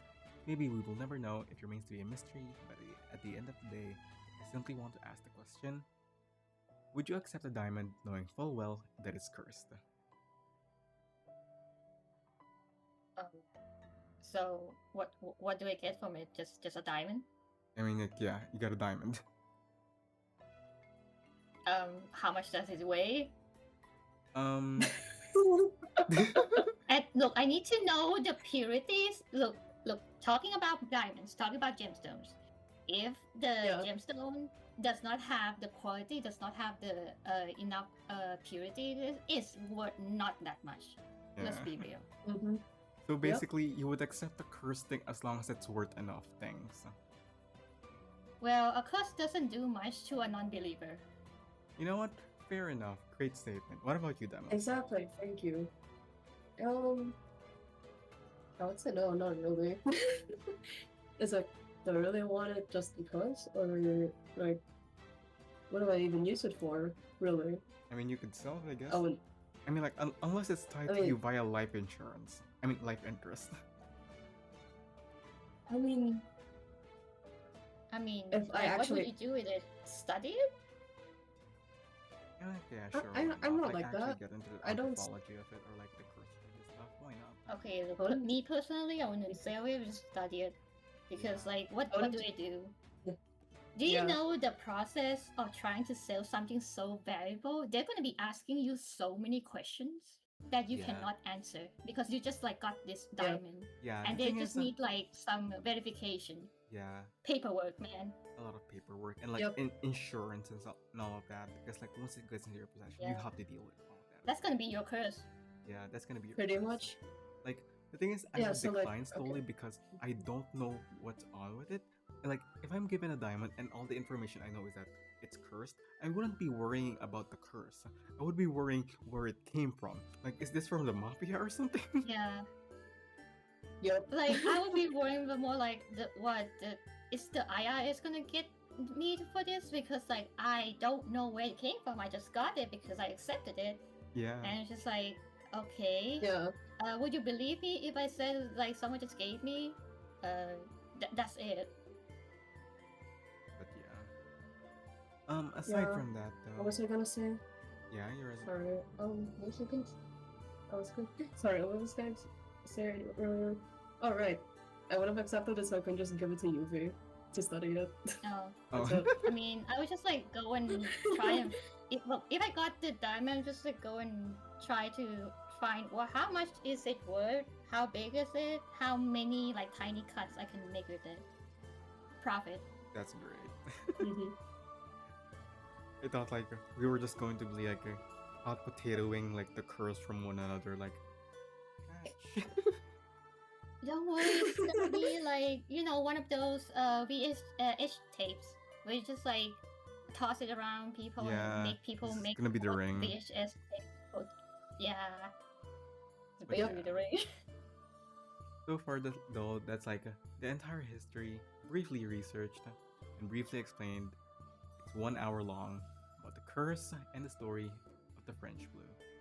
this has been really fun to research. Like I've been down deep in the Wikipedia pages, like and the sources pages, for like quite a bit, and I didn't expect it to be this long. I like recorded it, but still, we're now here in the end.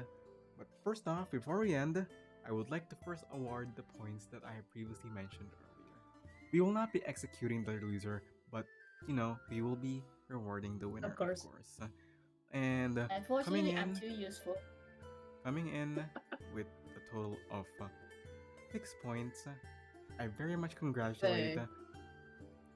Deimos. Congratulations, you're the most knowledgeable about the French Blue right Awesome. now, and for that, I'll be providing you with a very special gold sticker with a fleur de lis on it. Yay!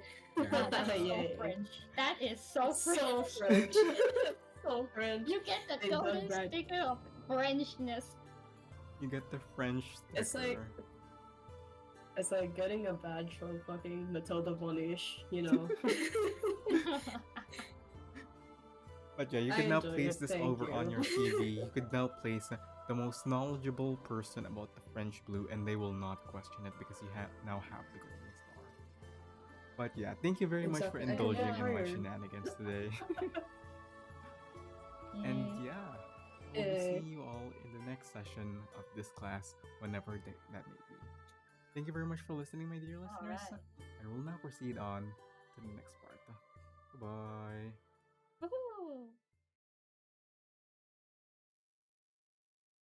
All right, we are back, and welcome back to me doing a concept art analysis and design.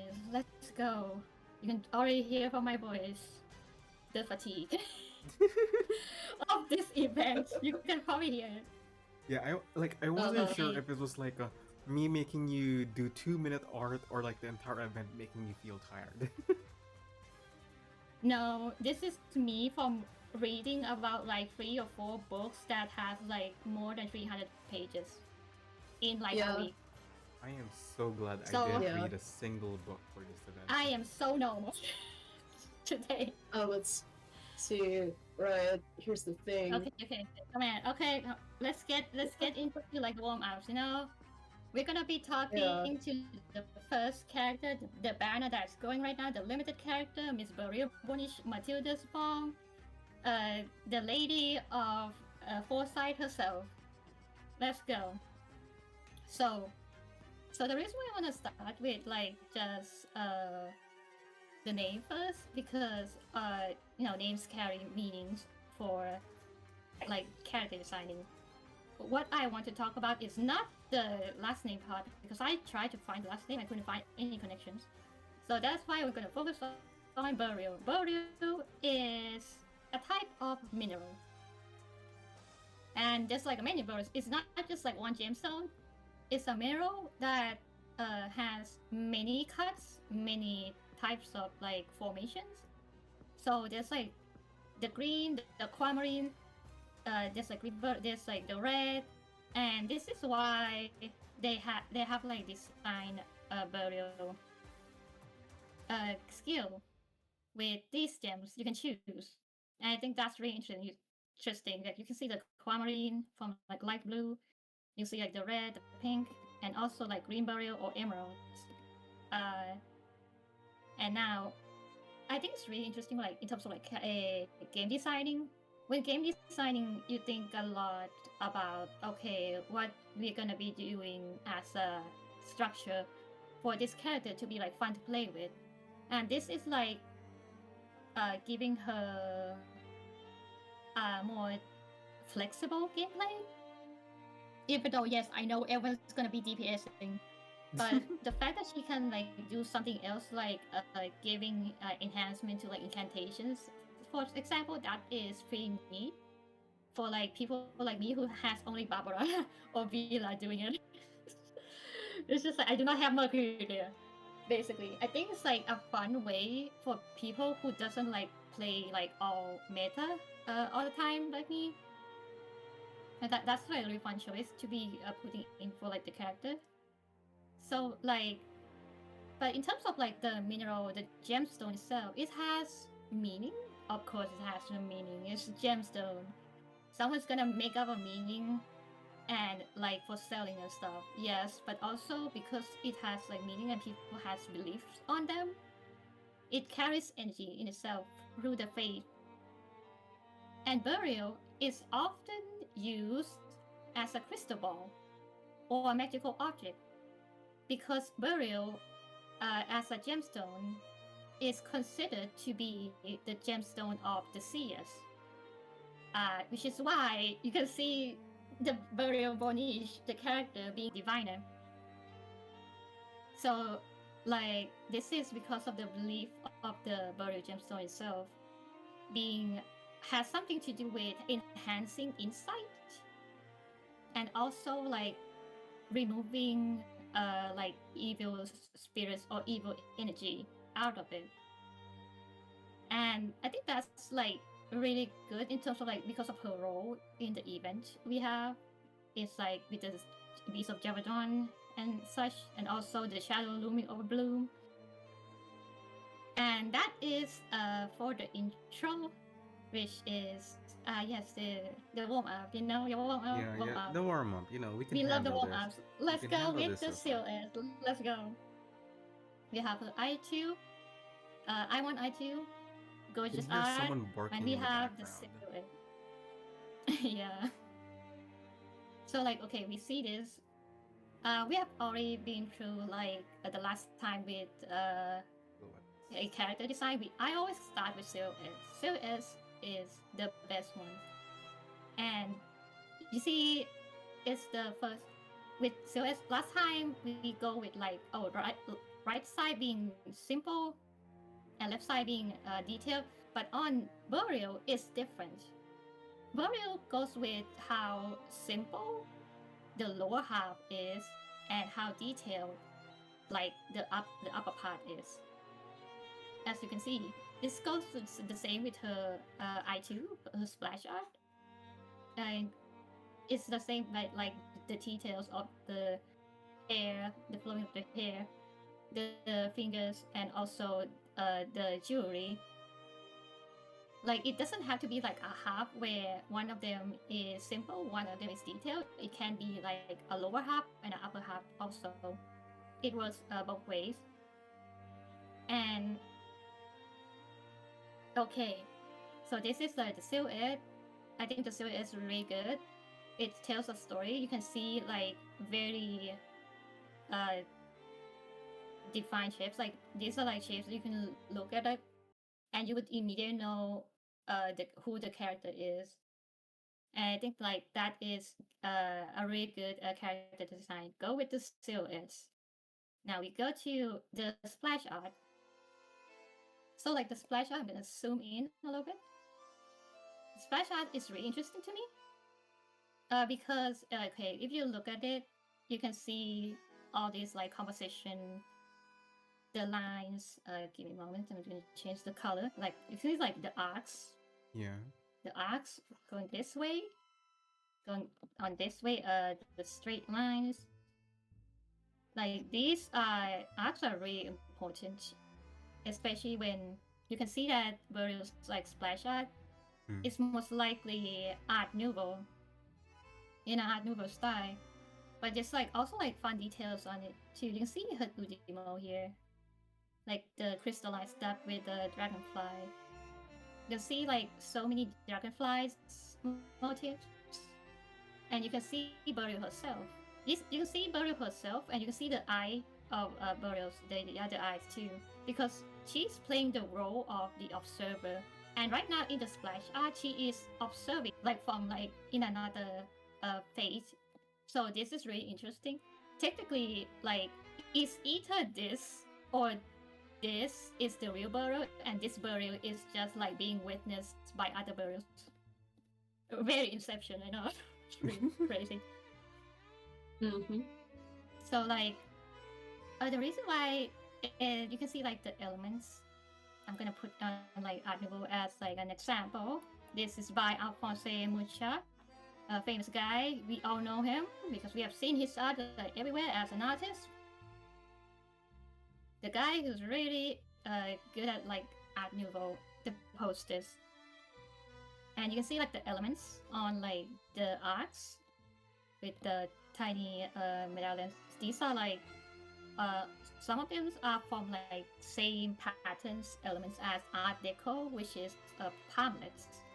But palmlets are also like on like architecture too. It's like a symbol that's been used like quite often, which is very fitting for the event that is about symbols that can use like a language. There's like the other ones too. These are like examples I'm gonna be using Art Nouveau. And with Art Nouveau, it's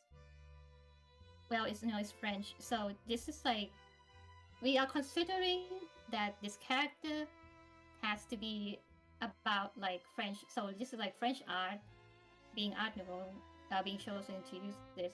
This is really interesting because it's not just about like the splash art that makes it's not about the splash art that is like Art Nouveau. It's also about the jewelry too. So because I'm gonna put this out, I'm gonna put this on, and this is like you can see from the splash art. There's like a dragonfly medallion. Oh, These are also I've been wondering about this. Yeah, these are actually based on in real life medallions, jewelry, and there's like not many noticeable Art Nouveau style jewelry, and there's a hint to that. There's a very big hint to that because like there's like only few people who actually like keep using dragonflies and also being like really good at Art Nouveau and jewelry. And the hint that is from this very beginning of the event, where the police officer told Bloom that the suspicious lady smiling at like the other lady dying is Madame Boniche. She owns a crystal parlor as Rue de la Paix. Rue de la Paix, yeah, Rue de la Paix. And that is an important part we will be discussing because Rue de la Paix, as people may know, is known for jewelries. Known for selling jewelries. Cartier is also there. And another important figure in Art Nouveau in terms of like jewelry, which is Louis A here. He's important already as like one of the jewelries of like one of the kings of France, but the person who is has a relation to him is way more important than him, which is his apprentice, René Lalique. I still can't pronounce French, and that's totally fine. So this guy, okay, I know like some people are gonna know him because y'all is so Kanye shippers. Y'all probably know him. Yeah. For like for that I remember that rouge. name. That was one of his works, okay? I remember that name. That was one of his works. Yeah. Like, thank you for the 700 like hit. Brookhawk just really loves this guy, okay? Brookhawk really loves this guy.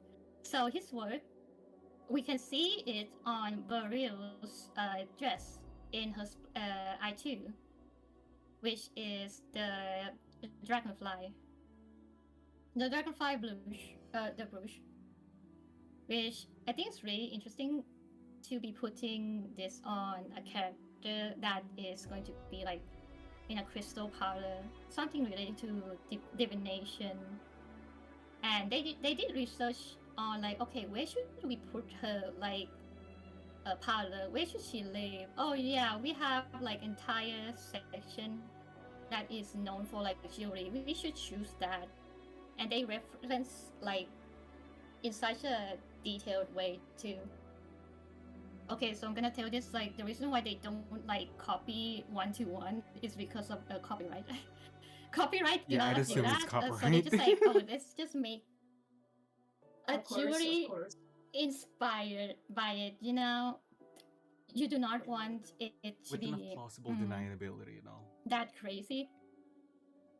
Yeah. So there's a other reason why they choose like dragonflies for burrows too, because as you know, dragonflies have like symbolism in its own. Dragonflies has something to do with like observation, clearance, being able to see a lot. Well, have you seen the eyes of a dragonfly? Yes. There's a reason why it has been seeing like it can see too much of the world. If you have look into like the eyes of the dragonfly, it has seen too much of the world, and that is basically what is burial. Yeah. So okay, from now the dragonfly, and there's also another thing I want to talk about, which is her earring. Her earring is interesting because this ties to other elements of burial that isn't the Art Nouveau one. This one is interesting because if you look at like the shape of it, I'm looking at like the shape of it. This shape, you see a circle, you see a moon, and you see like 3 tears. This is interesting because this is one of the pagan symbols for blessing. And yeah, this is like really interesting because like there's a reason why they have chosen pagan symbols for burial specifically, but I will be explaining that later. But all right now, I'm gonna be explaining on the meanings, like such as what it represents. The symbol of blessing, the moon represents the goddess in every woman, and the 3 drops represents the maiden, the mother, and the crone. The crone is the old lady, basically. And this is really important to Boru's character story, where we have seen her when she was young. We have seen her when she is a mother, and we have seen her mother dying. Yeah. It's the closest thing I'm gonna be saying. Yeah, it's like the other figures in her life. And you can see like another thing. Well, some of you have already probably like wonder, hey, are you going to talk about the stone itself? Yes, the stone itself is an occurrence that can happen to gemstone with impurities.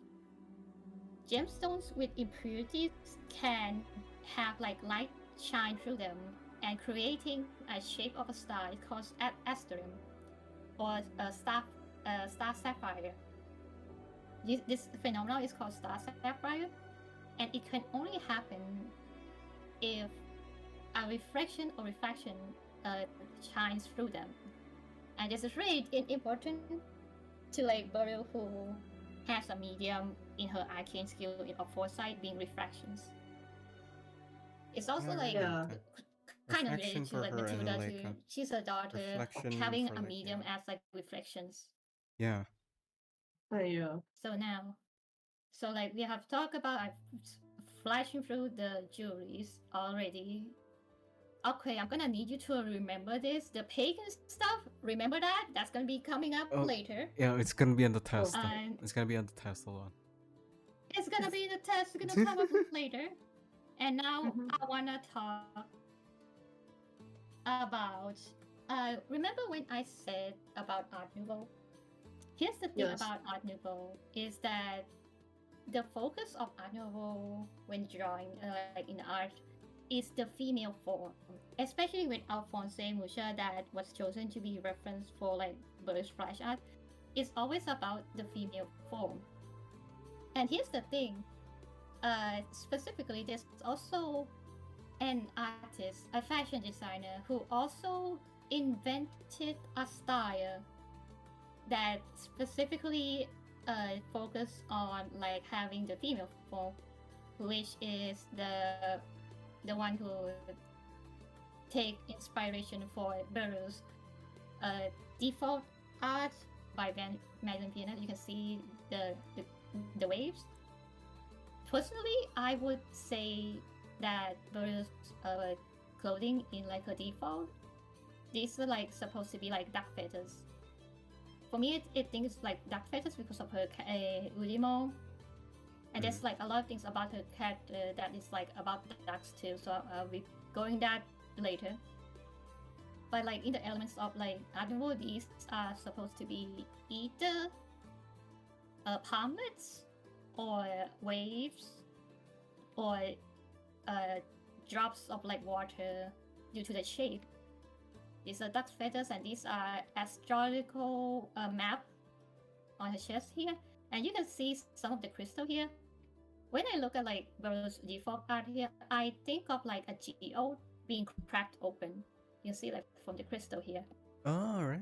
Yeah. And Yeah, I think so too. like Yeah, I can see she's like an egg being born, like crystal egg, and it's being born from like and then turned into like a duck basically. It makes sense, but also it's also the reason why she has like such an oval shape for like the silhouette design. It reminded me of because geodes is fucking Minecraft. When you mentioned it. Yeah, so it's either going to be like a geode being cracked open, or it's either going to be like waves of water crashing into the shores, like with the crystal being like the water. I can also see it being that because of the elements of her being about water and rivers. So many rivers. Rivers. We love river metaphors. So, you know what? Let's talk about Viennette. Let's talk about Madeline, shall we? Let's talk about Madeline Viennette, the person who invented a style, a specific style that captures the female form, alongside with, at the time, Coco Chanel too. They were like one of the fashion designers who was like leading the French fashion. But sadly, Viennette didn't last like Chanel, and got like sent to like sold to like another auction, basically. But she was known, Madeline was known for inventing the bias cut. The bias cut is a technique of like cutting the fabric in like a diagonal, 45 degrees diagonal, which makes the fabric a lot easier to like move around. And it drapes over like the body more, making you see like the body, the curves of the body more. It's like, think of like neckties and stuff. That is also a bias cut. But one of like the things Madeline is really much known for, is the bias cut is for a backless cut also, which is the hair in her art, in her like second art. In her splash art, she's wearing a gown with a backless bias cut. This is a very specific style of Viennette. She's like the pioneer of like cocktail dresses, basically, and that's why Barry is also sitting on a cocktail bar stool, because it's about the fashion that it was chosen for. So here's the thing. It's all fashion. Here's the thing about the bias cut during 1930s. It was very popular among young married women. So that's why they gave this to Burger. I think it's like a very interesting fun fact that it specifically shows this a fashion line that doesn't even exist now to like Burger, because it fits her very much. It fits her for like other reasons too, not just because of being married women, young married women, or because it's like high fashion and stuff. No. It's because Madeleine Viennette was known to take inspiration for her style from Greek. So that's why you can see like her style being like very robes, something about like ropes, being styled Greek ropes, and also having like sharp edges from like a Greek art. And that is something about that is something you're going to be remembering, because it's going to be about the last thing I'm going to be talking about, which is probably going to be the longest one. Good lord. Oh boy. Oh no. Okay, do you remember what I said? Remember the pagans part? Remember the Greek part also. Take that with you. Take note. Because we're gonna be moving on to the Udimo analysis. Let's go. Oh dear. Look duck. at that. It's a duck. Oh. Duck. She's adorable. She hatched from a crystal egg. And it's also because it's a duck, I wanna put Matilda here too. So why? What is this about? UV, what the hell are you cooking? That is a good question. I'm scared. So here's the thing. Here's the thing about like Udimos is that they put in so much research in Udimos. You gotta believe me on this, because BP usually does this. So ducks. When I think about like when I was trying to research this, I was thinking, ducks. What's about the ducks in like Paris? Like, is there something that is about divination? Like, I look at Boru's character, and it's just like, what is it about ducks? And maybe it's because Boru keeps talking about rivers. You know how many times she mentioned rivers in this one event? It's more than 24 times. How many demos? I counted. You counted how many? I counted. It was ranging from from just the main story, right? It was ranging between 16 to 23, because I lost count at one point. Okay, look, here's the thing. You know, the one time I did say, hey, is it like specific to lines, or is it specific to words? That's why I started losing count of what was happening. So I stopped counting at 16, but I still counted by lines and ended up at around 23. So it's within that range, okay? But for the sake of it, her let's voice lines and character story. Just the main story, 23. She has mentioned rivers. Good fun fact. So that's the thing. That's why. Okay, so the reason why she's mentioning rivers all the time, maybe it has something to do with her character design. Me as like a character designer, I would be thinking, I mean, this is probably a sign. This is a really good sign. I just need to go and look at rivers in Paris. Well, who's gonna be looking at any river other than the Seine? And it just so happened, La Seine has a deity. She has a goddess. The goddess of La Seine, who has a guardian animal as a duck holding a ball inside its mouth on this boat here. This is Sequana, the goddess of La Seine. So this, okay, we're starting to get somewhere. So you can see, like, this is probably the reason why Matilda has like the crystal ball from like the design from the start. Is that maybe perhaps they started from the Udimo first, and then they just started making the character. And this is really interesting because Matilda was probably made before Burial, and that's why Burial herself is now like the crystal itself and not the crystal ball.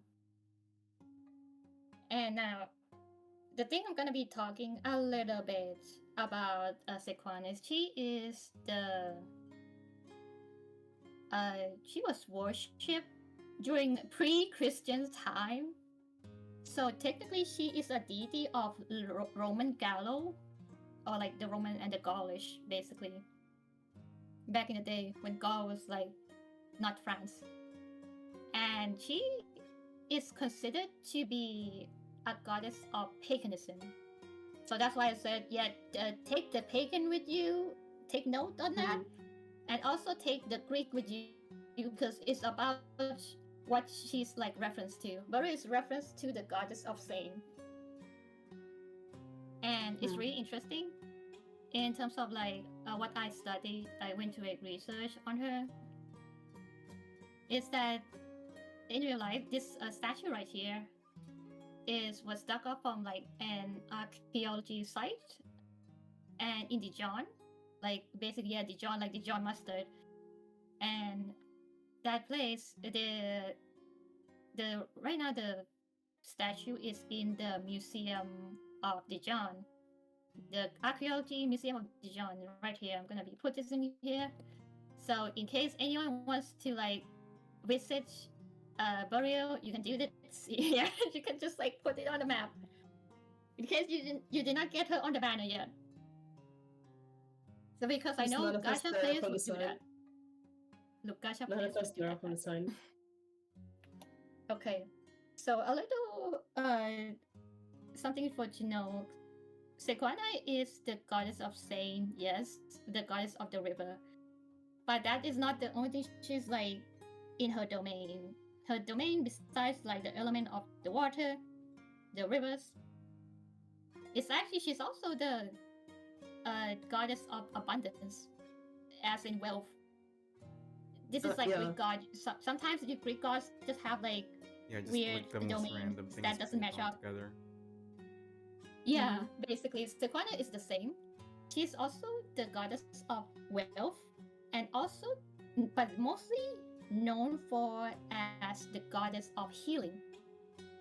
And this has been like studied through like digging up the site that used to be her sanctuary. Like after like discovering her sanctuary and this site, there's like a lot of votives offerings at the sanctuary. And you can see like body parts here. You see like hands.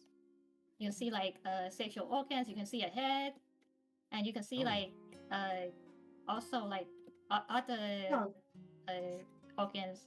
You see, the thing about back in the day, temples do like votive offerings where they give the deity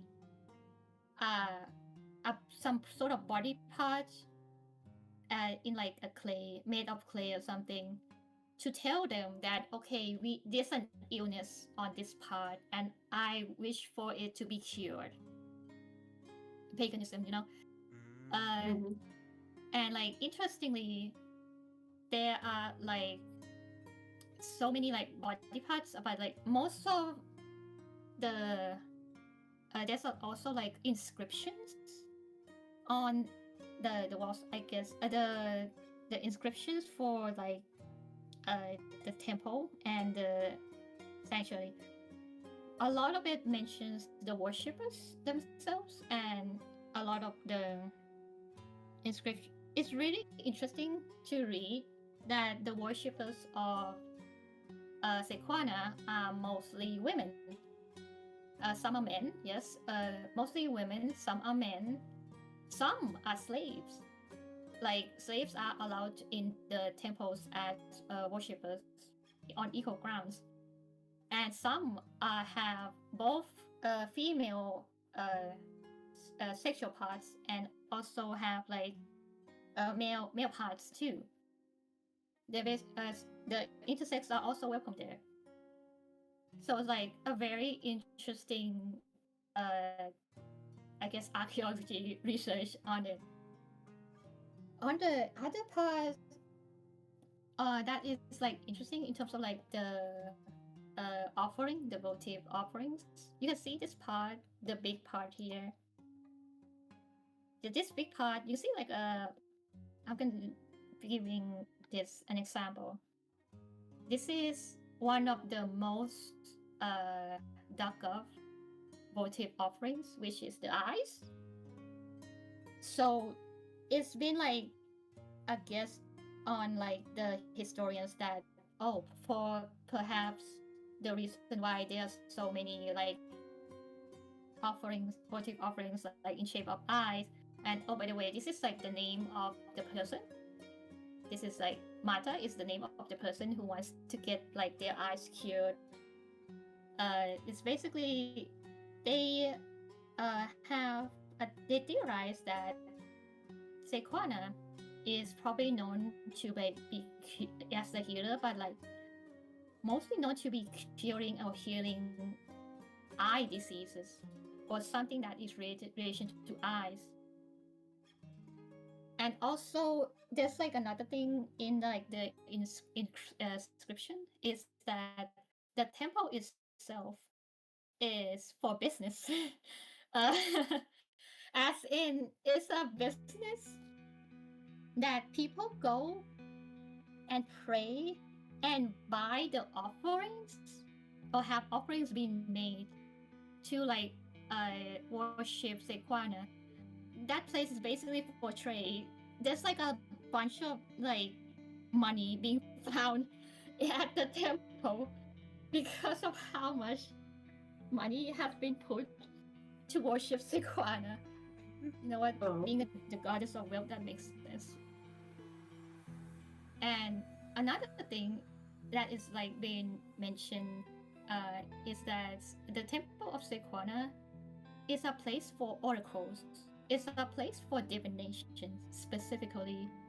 You can go to worship and have a vision either from Sequana herself or by invoking her. Which is like, yeah, you can probably see why Burial Bonish is designed like that. Designed to be born with a pair of eyes so different. And being designed like with the Uno of a duck. And with the powers of most powerful divination in like the reverse universe. With the relation of paganism and Greek. Specifically Roman Gallo. Now, okay. Let's go and now that we talk about Sequana and just like a little bit that I left out in terms of like the offerings, and is that there are like specific offerings that I thought was curious, so I'm gonna be putting this here. I'm gonna be putting this here as like something to show. So if like this is because the offering itself reminds me of how the characters have like some relation with another character, and it's something to do with the offerings. So Sequana, the goddess of healing. One of the offerings besides money, besides votive offerings, besides fruits, is that she has I guess like an offering for that, like she accepts offerings for like statuettes, figurines, basically figurines of animals, specifically dogs. Yeah, so like the reason why I put Sonetto here. Jesus. I already told you. No. Oh my god, no. I think the reason why the writers had like Matilda having such a crush on Sonetto is because Sequana really likes dogs. She's a dog person. No. So, Okay. This is gonna fuel the Sonatilda shippers so bad. And here's the I thing. know. Oh my Look, here's god. the thing. The figurines, tiny figurines of dogs, it's just not enough. There's other animals too, and that other animals just happens to be a bird. Specifically, The Jesus. I watch a fucking bird. Christ. Watch a Jesus bird. Christ. So, like, okay, this is kind of funny. I'm at the point where it's like, that's kind of funny. Okay, so there's a reason why statues of like dogs have been offered to Sequana is because of back in ancient Greek, dogs are considered to be guardians, loyal guardians who are vigilant of healers specifically. Other deities of like healing also have like offerings of dogs also. But the aquatic bird thing, that's just a Sequana thing, okay? That's just like Sequana thing. Don't talk about it. Just like she's just like aquatic birds. And that's why I had to like put a black ibis here, because we have an ibis, but she gets called like a dog. And we have Soneto who's like gets called a dog by the narrative so many times. It's actually kind of funny. Yeah, like it's kind of funny at this point. Yeah, this is such a funny image to be put on the presentation. I'm not gonna lie. Yeah. But you know what? This is for the funny. Believe me, this is for the funny. Yeah, you get locked up for this in other countries, actually. Okay, look. Now that I have talked about Sequana in real life, I want to talk about Sequana as like depicted in like as like in general. So here's the thing about Sequana. This is from the book I read, The Same River That Made Paris, from page 51. This is by Elaine Tiolino. I probably butchered the name, sorry miss, but I love your book, by the way. It's really good written. She's a journalist, but she's written and researched in a way so archaeologist. It's really fun to read. In case anyone want to read, you can go read also. So this is the description of Sequana. I'm gonna be reading this. Slim and small-breasted, Sequana wears a flowing dress that exposes her forearms, that part of her chest, and falls to the place of the floor, revealing the tips of her pointed slippers. A slash with elaborate knots hold the garment in place. A rope trimmed with pearls is fixed to her right arm by 5 Roman brooches. A large broad crown partially covers her wavy hair, which is parted in the middle and tied at the back of her neck. Long tresses frame her face. Okay, this is just for the description. If you go by just this description, you would just get this. Legit. Okay, let's do a checkpoint, shall we? Slim, I'm bad at small imagination. Let's breasted, go step by step. check. This is also like a part of like character design, is that a lot of times we do things that like describing things into text, into letters, and then we go it from there. We design it from there and let the imagination do the work. And that's why people get like different parts of like design when it's just from the text, because people have like really different imagery of what the text would be. So we have a dress that exposed her forearms, well, not really, at least her arms exposed. And we have pointed slippers, yes we do, ticked on that. Sash, yes we do, we have a sash, but it's tied with the dragonfly brooch, check. And we have a rope with pearls. Okay, we do have pearls, check, because you know Paris is the city of pearls. This is a real thing. And then we have a crown. We do not have a crown, but we have headbands, which I think is a way of restyling the crown into headband, because Matilda also has a headband. It's like her signature also. And her mom also has a headband because, well, they're both based on Sequana, so yes, check on that. Imagine her unique skin getting like a crown. Yeah, she might get a crown maybe. Oh, that would be interesting. So here's like wavy hair that parted on the middle, check, and also tied at the back of her neck. Yes, also check. So yes, this is all of the checkpoints we have thus far, just from this description of Sequana. Yep, it's like basically a lot easier to find than I thought. I didn't think Blue Park would actually just like go like on point with the character design that much. Okay, look, now we do not have like an excuse to complain about Belle Époque looking too young. Look, listen, her kid is like 14. She could be like in like Yeah, she was, 30s. like, late Not gonna lie, her kid's like 14, only 14.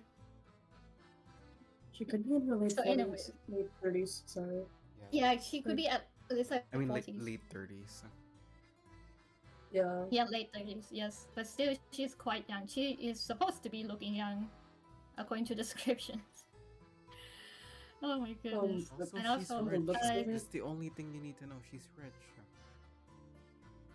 oh, she's supposed to have a cornucopia in like her statue, but like it's missing. That's the thing. She's supposed to be like the goddess of wealth also. But like, don't worry, she's still rich. She's still rich. She's as still heck. rich. She's rich, but also like she doesn't really spend a lot, if I'm not wrong, unless it's for business, right?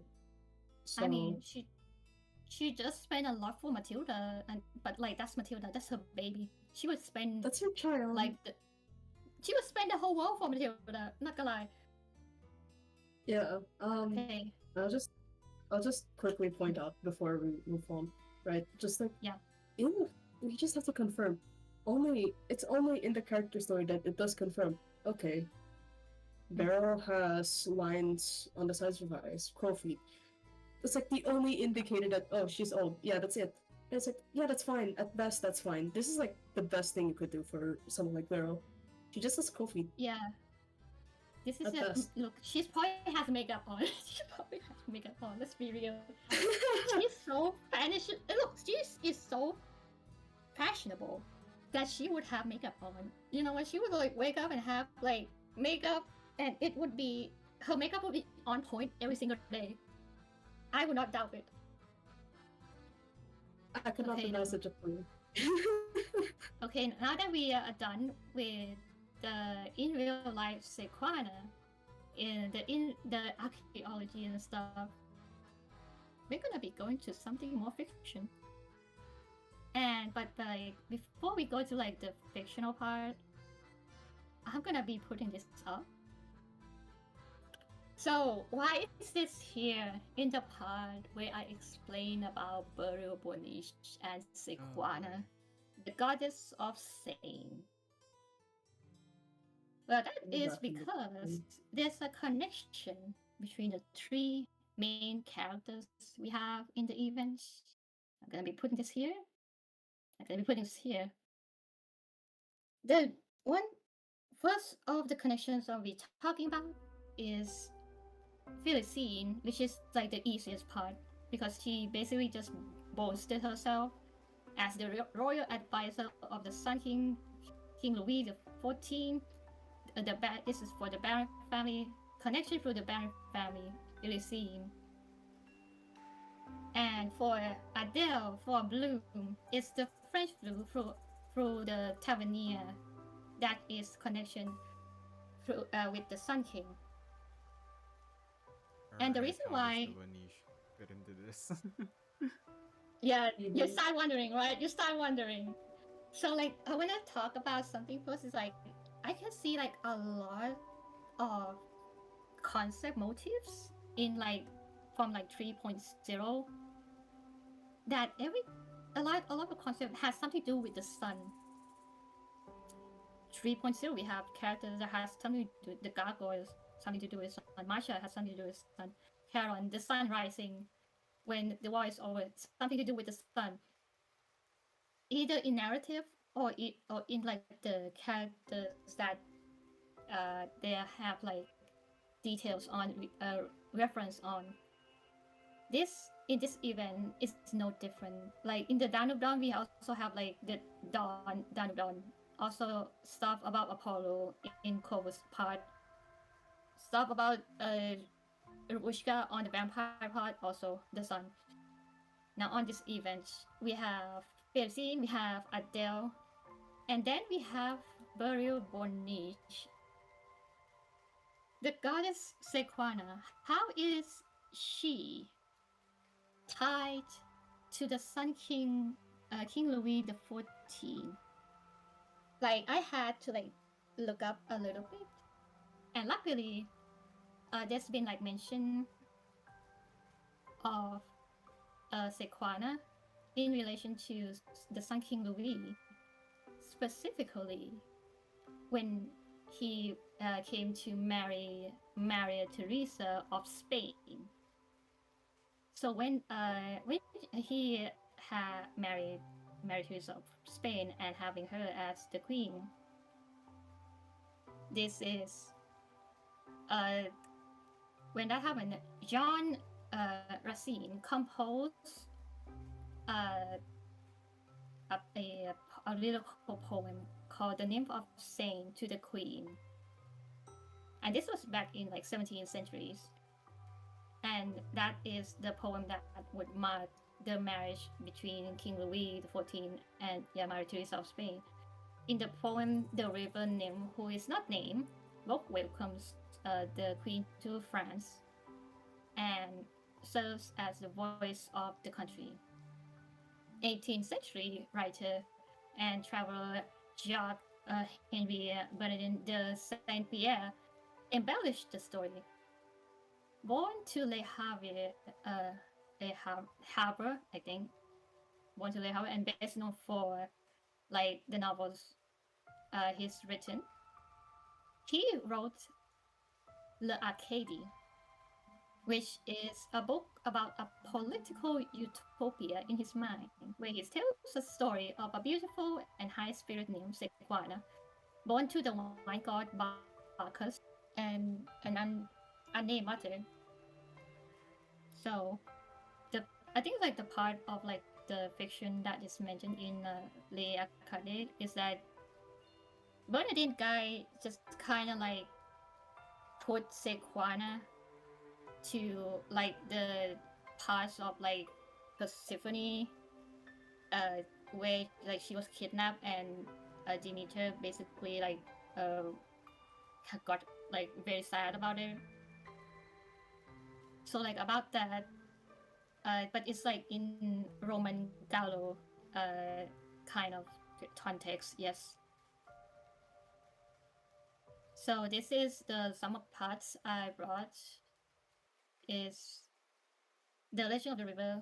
When Neptune stretched out his arm to seize her, her body melted into water. Her veil and green garments, which the winds blew before her, became emerald-colored waves. She was transformed into a river of that color, which still delights in wandering the places she loved as a nymph. So this is also the reason why Burial has like color palettes as green, being like one of the main color palettes. So this is parts of the legend, but also here's the book, by the way, that I went to look for. It's actually, yeah, I went to look for the book. It was in French. It was in French and I couldn't read it, and I was like, oh man, that's... The language barrier finally stopped her. Here's the thing, it doesn't stop me. Oh god. Here's the funny thing, it didn't stop me at all. Stops her. God. Here's So the what thing. I Okay. did... Right. Okay, look. Okay, Yeah. look, here's the thing. What I did was basically I went to like read another book that referenced the part about like this one book, and it tells us a story of Sequana the nymph being the handmaiden of Ceres, or in the Greek term Demeter. She was the handmaiden of Ceres, goddess of the harvest, and she helped Ceres look for her daughter when she was kidnapped to the underworld. And even she couldn't, like, the goddess couldn't find her daughter, couldn't get her daughter back. Sequana asked for compensation anyways, because, you know, goddess of wealth, deity of wealth, she needs to get paid. You know what? This is a job. Being a handmaiden is a job. You still get paid. Demeter granted her the ability to, wherever she walks, wheat or barley will grow. if you remember her voice line, there's a mention of Bali. I can't remember. It might be Bali. So that's like a little tidbit on it. So, and another thing that Ceres granted Sequana is another nymph. She granted Sequana another nymph to keep watch of Sequana, so that the tragedy that happened to like her daughter does not happen to Sequana herself. She doesn't want Sequana to be kidnapped by some other gods, to be assaulted, basically. So she has another nymph. The nymph herself is named Heva. Heva means life, by the way, in Latin. Heva means life. Heva has also like a crew of her other nymphs. She's basically a leader of her own crew. She basically has like a tiny army right now, Sequana, to keep watch of her, so nothing bad happens to her. Gotta be explaining it a little bit. Is that Sequana had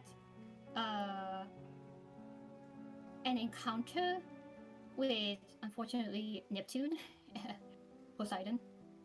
Yeah, and Poseidon tried to grab her, like back in this part that I mentioned. Is that Sequana had encounter with Neptune.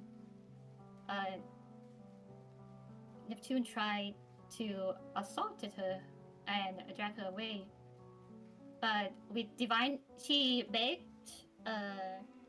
to the gods. She begged to her father Bacchus to like help her. Begged to Bacchus and Ceres, and they both answered. And that's how she was turned into the river Seine. But in that moment, the person who was like watching over her, who warned that person, Heva, the nymph, also warned her when Poseidon was approaching her.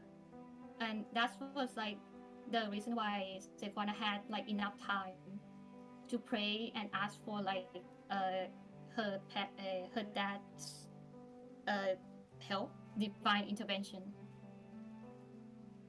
But unfortunately, this is, Greek tragedy, Roman Gallo tragedy, if you will. Unfortunately, the nymph who was like the one keeping watch, being like a bodyguard and stuff, kind of died. Unfortunately, she died because she died of heartbreak. She died of grief because she lost Sequana. And that became like the story of how Heva died, and the other nymphs that is like her underlings, her loyal followers, made a cliff of black and white in her name. She also has like in her namesake the cap of Heva. And this place is important to the relation of what I want to talk about. Have been like wanted to talk about. But before that, let's talk about the characters that is in reverse, okay? Because this is about what happened to Beryl. Okay, we see Beryl.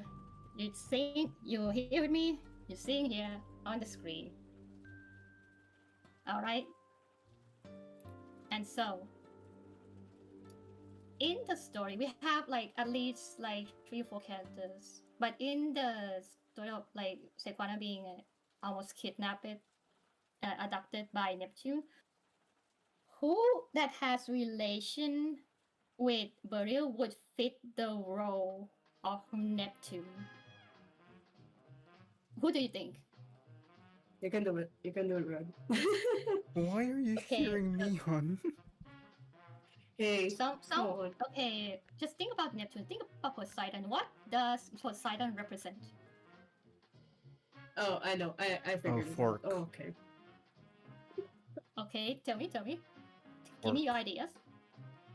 Fuck ass. Okay, isn't this our? It's like, Arcana? Question mark. Why is it Arcana? Arcana came to Beryl unexpectedly, and of course, she beckons her with, about the storm, about herself, and Belle herself cannot read her fate, cannot read her, because she doesn't understand. Because Arcana, of course, is a higher deity. She is a really interesting A being anomaly. beyond fate, basically. But like, okay, what? Yep. Why is Arcana Neptune? Do you think? Neptune's like whole thing is water, and Yes. Arcana's whole thing is also water. On top of the directly. fact that On top of the fact, yes, she flooded the world. not only flooded the world but also was revived. No, you're right. With It is water. Neptune. Yeah, the I flood. just wanted you to like think about it a little bit. Like, okay, following my thoughts. There Yeah. are characters here who would fit Neptune. Basically, the flood part is. I'm not saying that Arcana is Neptune, but I'm saying that the elements of this character plays a role in what Sequana has about in terms of like the Sun King, and also the French Blue.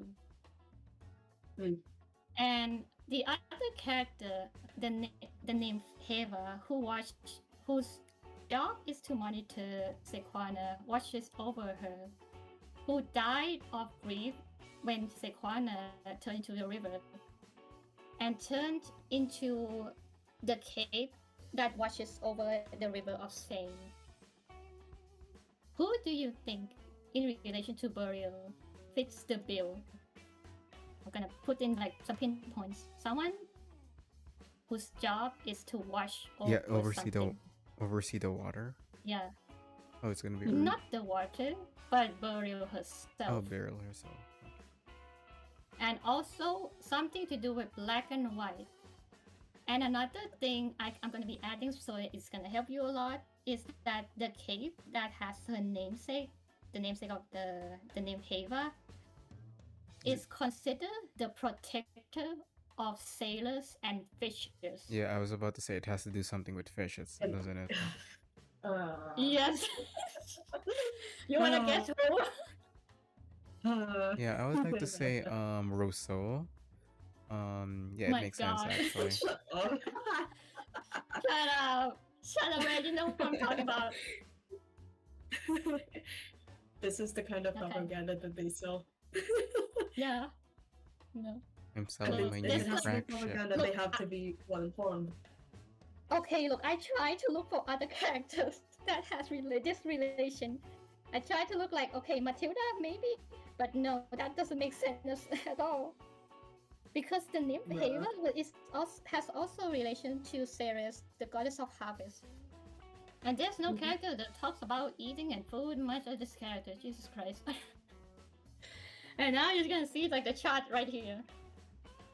The reason why I'm putting this in a chart like this, Oh. because I can do something like this. This is Le Havre. Do you remember what I told you about the relation to the Sun King, other than the poem Oh for my the god, we're circling back to that. wedding? Yes, Oh, it has something no. to do with the French Blue, because Le Havre was No. the place where the French Blue was stolen and took to London. It has something to do with the theft.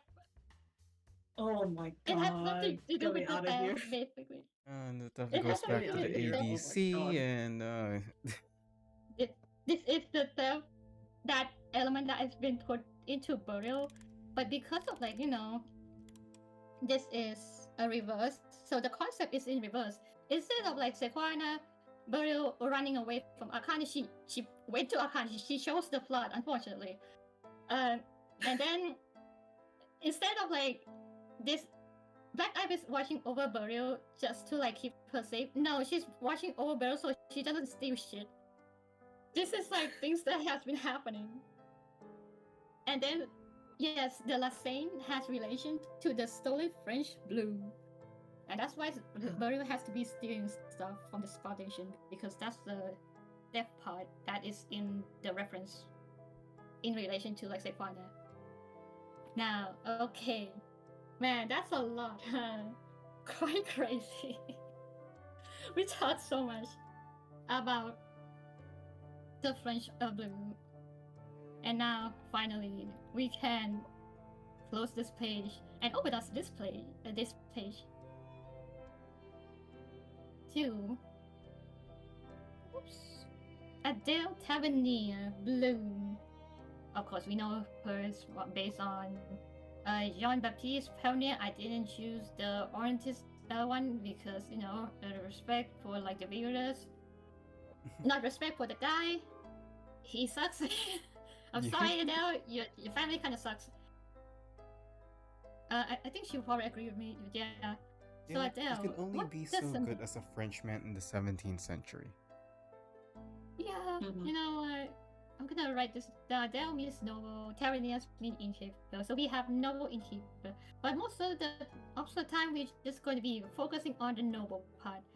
The noble part, well, it can mean many things. It doesn't mean aristocracy all the time. It can mean the character, the personality themselves being a noble. What do you mean she's not a pop person. star? Well, she's the noble on fantasy side. We all know that. Now, like, before we get into that, let's just go to, like, the simple part, the warm-up part. The classic parts of the silhouettes, you know, showing up the silhouettes. This is the same style that happened with Burial. The same design is that is the lower parts are the simple parts, the grounding parts, and the top parts are the ones telling the story. You can see, like, this is such a good storyteller because, like, you can see the hat, you can see her hair, you can see the creature, the little creature Fufu, the dragon, and you can see it being a dragon. And you can see, and on her second art also, you can see, like, very detailed of, like, her shoes, good, and simple parts on the dress. Simple parts on here, simple parts on here, but our storytelling goes to here and here still, and a beret. Okay, this is excellent. I love it. I love the color palettes. And now it's time to go. And this is warm up is done. So we're going to be going to the lukewarm stuff next. Let's go. Yes, let's go. We can see the splash art. So, do you remember what I told you about Burial's splash art being about Art Nouveau? A blue splash art has something similar. The structure of design is similar, but it's for surrealistic art. You can see the surrealism in here. But okay, surrealism, you can see the floating windows. You can see the giraffe, her Udimo. You can see the eye slowly becoming an eye in the sky. And you can also see, like, other elements of her character, such as the car that she drives around. This is the model, the Peugeot 201. I probably butchered the name, but this was really popular in that time. And also, this is a brand new car. Where the hell did you get that money, Adele? What the heck? Inheritance. Didn't they have, like, a strike? Inheritance.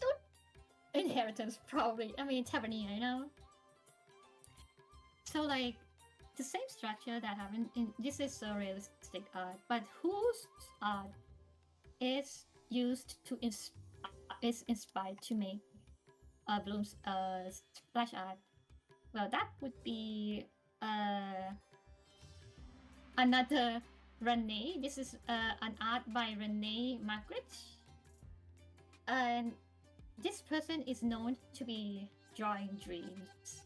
Drawing surrealistic dream-like stuff. Especially their, like, signature. It's like they really like drawing, like, blue skies and clouds. And that's why you have, like, so many blue skies and clouds here. And also here's the other art. This is like a Truman Show. Really, it's gonna be this close to Rebellies. And also one of the very known art is like the eyes, and that's why you see also the eyes in the sky on this one. And that is really interesting. I think like you would think that okay, surrealism and eyes. Now you could probably see like the art. Why is it an eye? That's probably because of like elements of characters being the eyes is quite often used in each patch of like reverse. And when you're talking about the eyes, you can also see the elements they use to like spread out like the elements of the eyes to bloom in her jewelry. And this is the daisy part. This is I took this. This is from Chanel, by the way. A necklace from Chanel, but I took the shape because it reminds me of the chain that she used to store the quartz, and it also becomes an eye in her eye too. You can probably see this is the logo for Chanel, but it looks like an eye also. This is probably the reason why they chose like Chanel and use like that elements to like add in with the character design. And now in the other parts of like the jewelry I want to talk about is these parts in her eye too. It's really interesting because daisies, these are like flowers, daisies, such as the flowers in her hair, in Adele's hair, and it's called daisy from the word day's eye, the sky's eye, and that's why you can see like in the splash art of an eye in the sky at day, and this is for like a reference. You see the daisies, and you can also see the shape of the daisy leaves being used here also. So I think that is like really interesting. And for like the colors, the red, the blue, the red, and also the white, these are colors from the French blue, but it's specifically from like the golden fleece.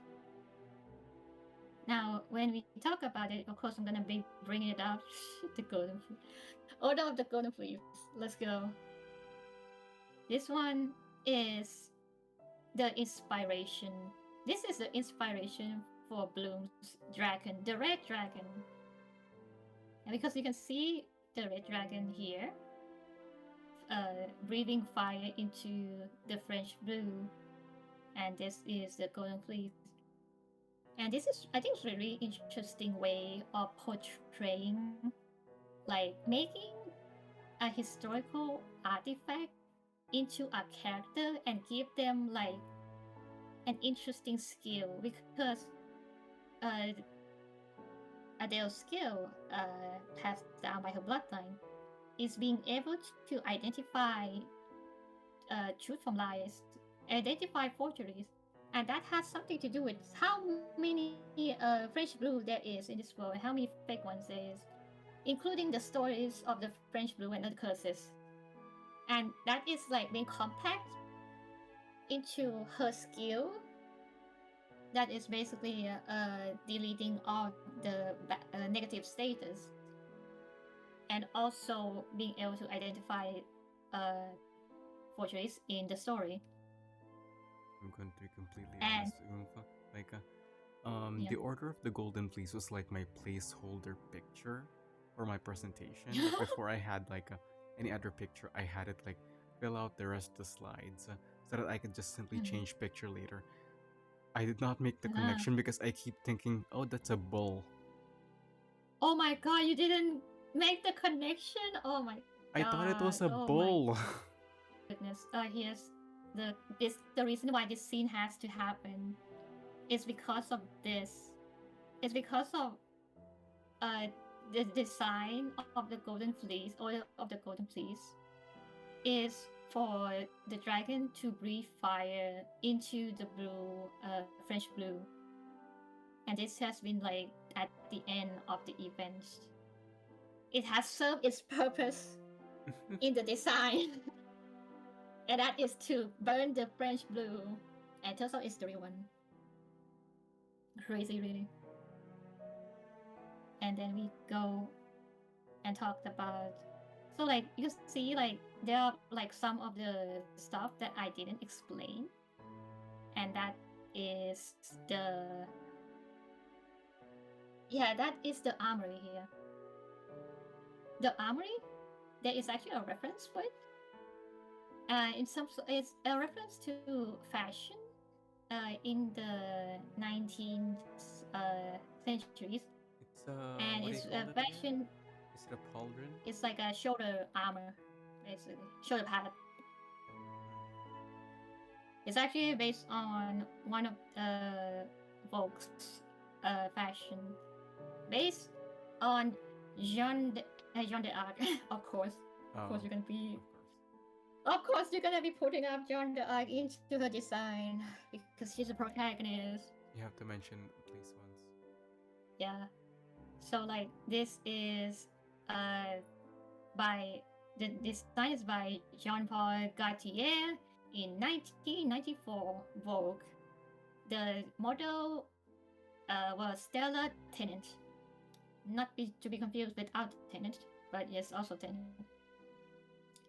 Now done with the armor, and now we're gonna be talking about the interesting part, that is the outfit. I'm pretty sure people have already seen this. Someone already pointed it out because it was so apparent in the 1930s. Of course, she's gonna be having reference of Coco Chanel. This is a revolutionary that Coco Chanel is known for, not for like changing like clothing from women to like be wearing trousers, baggy trousers, but for putting like pants and trousers in a fashion world, in the fashion world. And she was the pioneer of it. So this happened because of after World War One, and during the war, women wives of like the soldiers went to work in more factories and wore more like pants to like work better. So that's why it becomes more of a norm for them to like start wearing quote unquote men clothing, basically. So in terms of like references, there's also a reference for her second outfit, which is interesting, is that because Coco Chanel was also a pioneer for suit dresses, women can now wear suits in a dress form. So this is really interesting. Now, yes, I'm gonna be putting this here too, just because Coco Chanel, the brand still exists, unlike Burroughs' brand. So this is like really unfortunate. Okay, we're going to, oh my god, we're going to the last poem now. Are you guys excited to be talking about the Evo? Let's go, Giraffe! Oh my god, it's my favorite Pokemon, Okay. Girafarig. Okay, you're gonna be asking like, okay, why is she a giraffe? That is a good question. Why is like a giraffe in your splash art? And well, you see, there's a good reason for that, because one, we have already established that the surrealistic art that is used to inspire for Bloom splash art is most likely Rene Magritte. And Rene Magritte also drew giraffes. This is the Cut Grass Bath by Rene Magritte. And there's the other thing, because this is the element to being more of the Bloom as a character, and also like French element. We gotta dig deep into the French culture, and that is some people already know this is Sarafa. The true story of the giraffe who traveled from Africa to Paris. And this is really interesting, is that it's basically a gift to one of the Louis King, King Louis. There's so many Louis. It's, Yeah, I there's think it's like like the 10. 16 of them before the Yeah, French it's finally actually had the enough. 10. I Damn. think. And this is a gift from a following. It's like a political gift, basically. This happened in Britain too. So it has been a craze lately, just like gifting giraffes to like other kings in the nations to show them what you have in your nation. And I think it's the part where people always tell the story of the giraffe traveling to Paris. And when it comes to, okay, this is the pinpoint of the giraffe in the history, yes? But in reverse, the universal reverse, we reverse the concept. And instead of like Adele Tavernier traveling worldwide, traveling from like other places and going back to Paris, she's stuck in place, stuck in Paris. And in the end, she traveled all around the world from Paris. So that's like the reverse concept that I discovered. There are other so many concepts too, but that's gonna be episode 2 for it. This has been me explaining you like the short form on like Bloom's side of the Ultimo, because believe it or not, the Ultimo of the giraffe is actually more on another character's side, but we're gonna be talking about that in the next episode. So this has been UV, your with a fairy concept artist. Well, it's gonna be for others to do it. Okay, all right. So of course we have to really cut this into like halves as usual.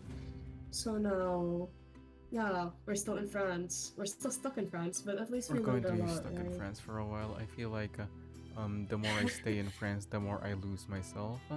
I am currently in a state of limbo where I simply am losing parts of myself bit by bit each and every second. I mean, that might be because of the open rift that is in the middle of France right now. Yeah, How's this Right, we area have to going? deal with that. Are we? I think we're dealing with that right now. Yeah, we I have think to we're deal dealing with with Do we that. look that. like the foundation? Well, they certainly weren't Oh. doing anything with the rift over there. I'm from Atu. I do magazines. I don't deal with this. Vote saving stuff is what I'm saying. Yeah, you Hey, I report do on the it. paperwork here. Hey, I do the paperwork here. I'm not an investigator, okay? I just do the paperwork back here. We are So not this is not my funny. fault. Yeah, this is beyond But our that's why we- paycheck. Yeah, that's why we did the podcast instead. Yeah, So, you know, while the world is ending, we just sit over here, we have a cup of tea. I don't even think any of us likes tea, actually. And then we talk, I do. and we lose our minds. Of course, but we have to save ourselves from getting worse. We'll reserve getting worse in like the next episode, you know. So yeah, we'll end this here for now. What else do you guys want to say? Yeah, we'll hit pause on the archive of imagery like spreading across the world for now. Yeah, it could be paused. They didn't tell you that in the story, but Yeah. it could be paused. And we'll just simply resume it I when want to it's... say something. Is that Uh-huh. I am not looking forward to explaining the NPC parts because of how many NPCs there are, and I was just like, oh Yeah. boy. Narrow it down at the very least, but anyway. I'm gonna give it to Red. Red, can it be your problem instead? I have no idea what I'm gonna discover, to be honest. But that's Oh, for man. future Red 2 pod. It's fine. Okay. The hysteria is getting to us, Yeah. man. This there is getting Yeah, to us. Like, let's- you know, it's really Yeah. bad when like your first day in France and you're already like this dreadful. Seeing It truly hallucination. has that effect on people. France. Yeah, it might be because of the inflation. What? Or just because we're in France. You know, Oh, well, maybe. I mean, we have Asian Yeah. money. That's not that high. I But guess. still, But let's rest Mhm. up this hysteria. Hope that a few bits of meds, a bit of Tylenol will fix this issue, and we'll get back to you very much soon. It's not grammatically correct, but pretend it is. alright. Alright, we'll see you soon. Okay? Hell yeah. See you Goodbye. soon. See you soon. You have been tuning in to 199.9 FM. Bye bye. Bye-bye. You know what? Let me take the wheel. You don't drive. Let me drive. I know I'm too tiny, but I can drive. Reach the pedals.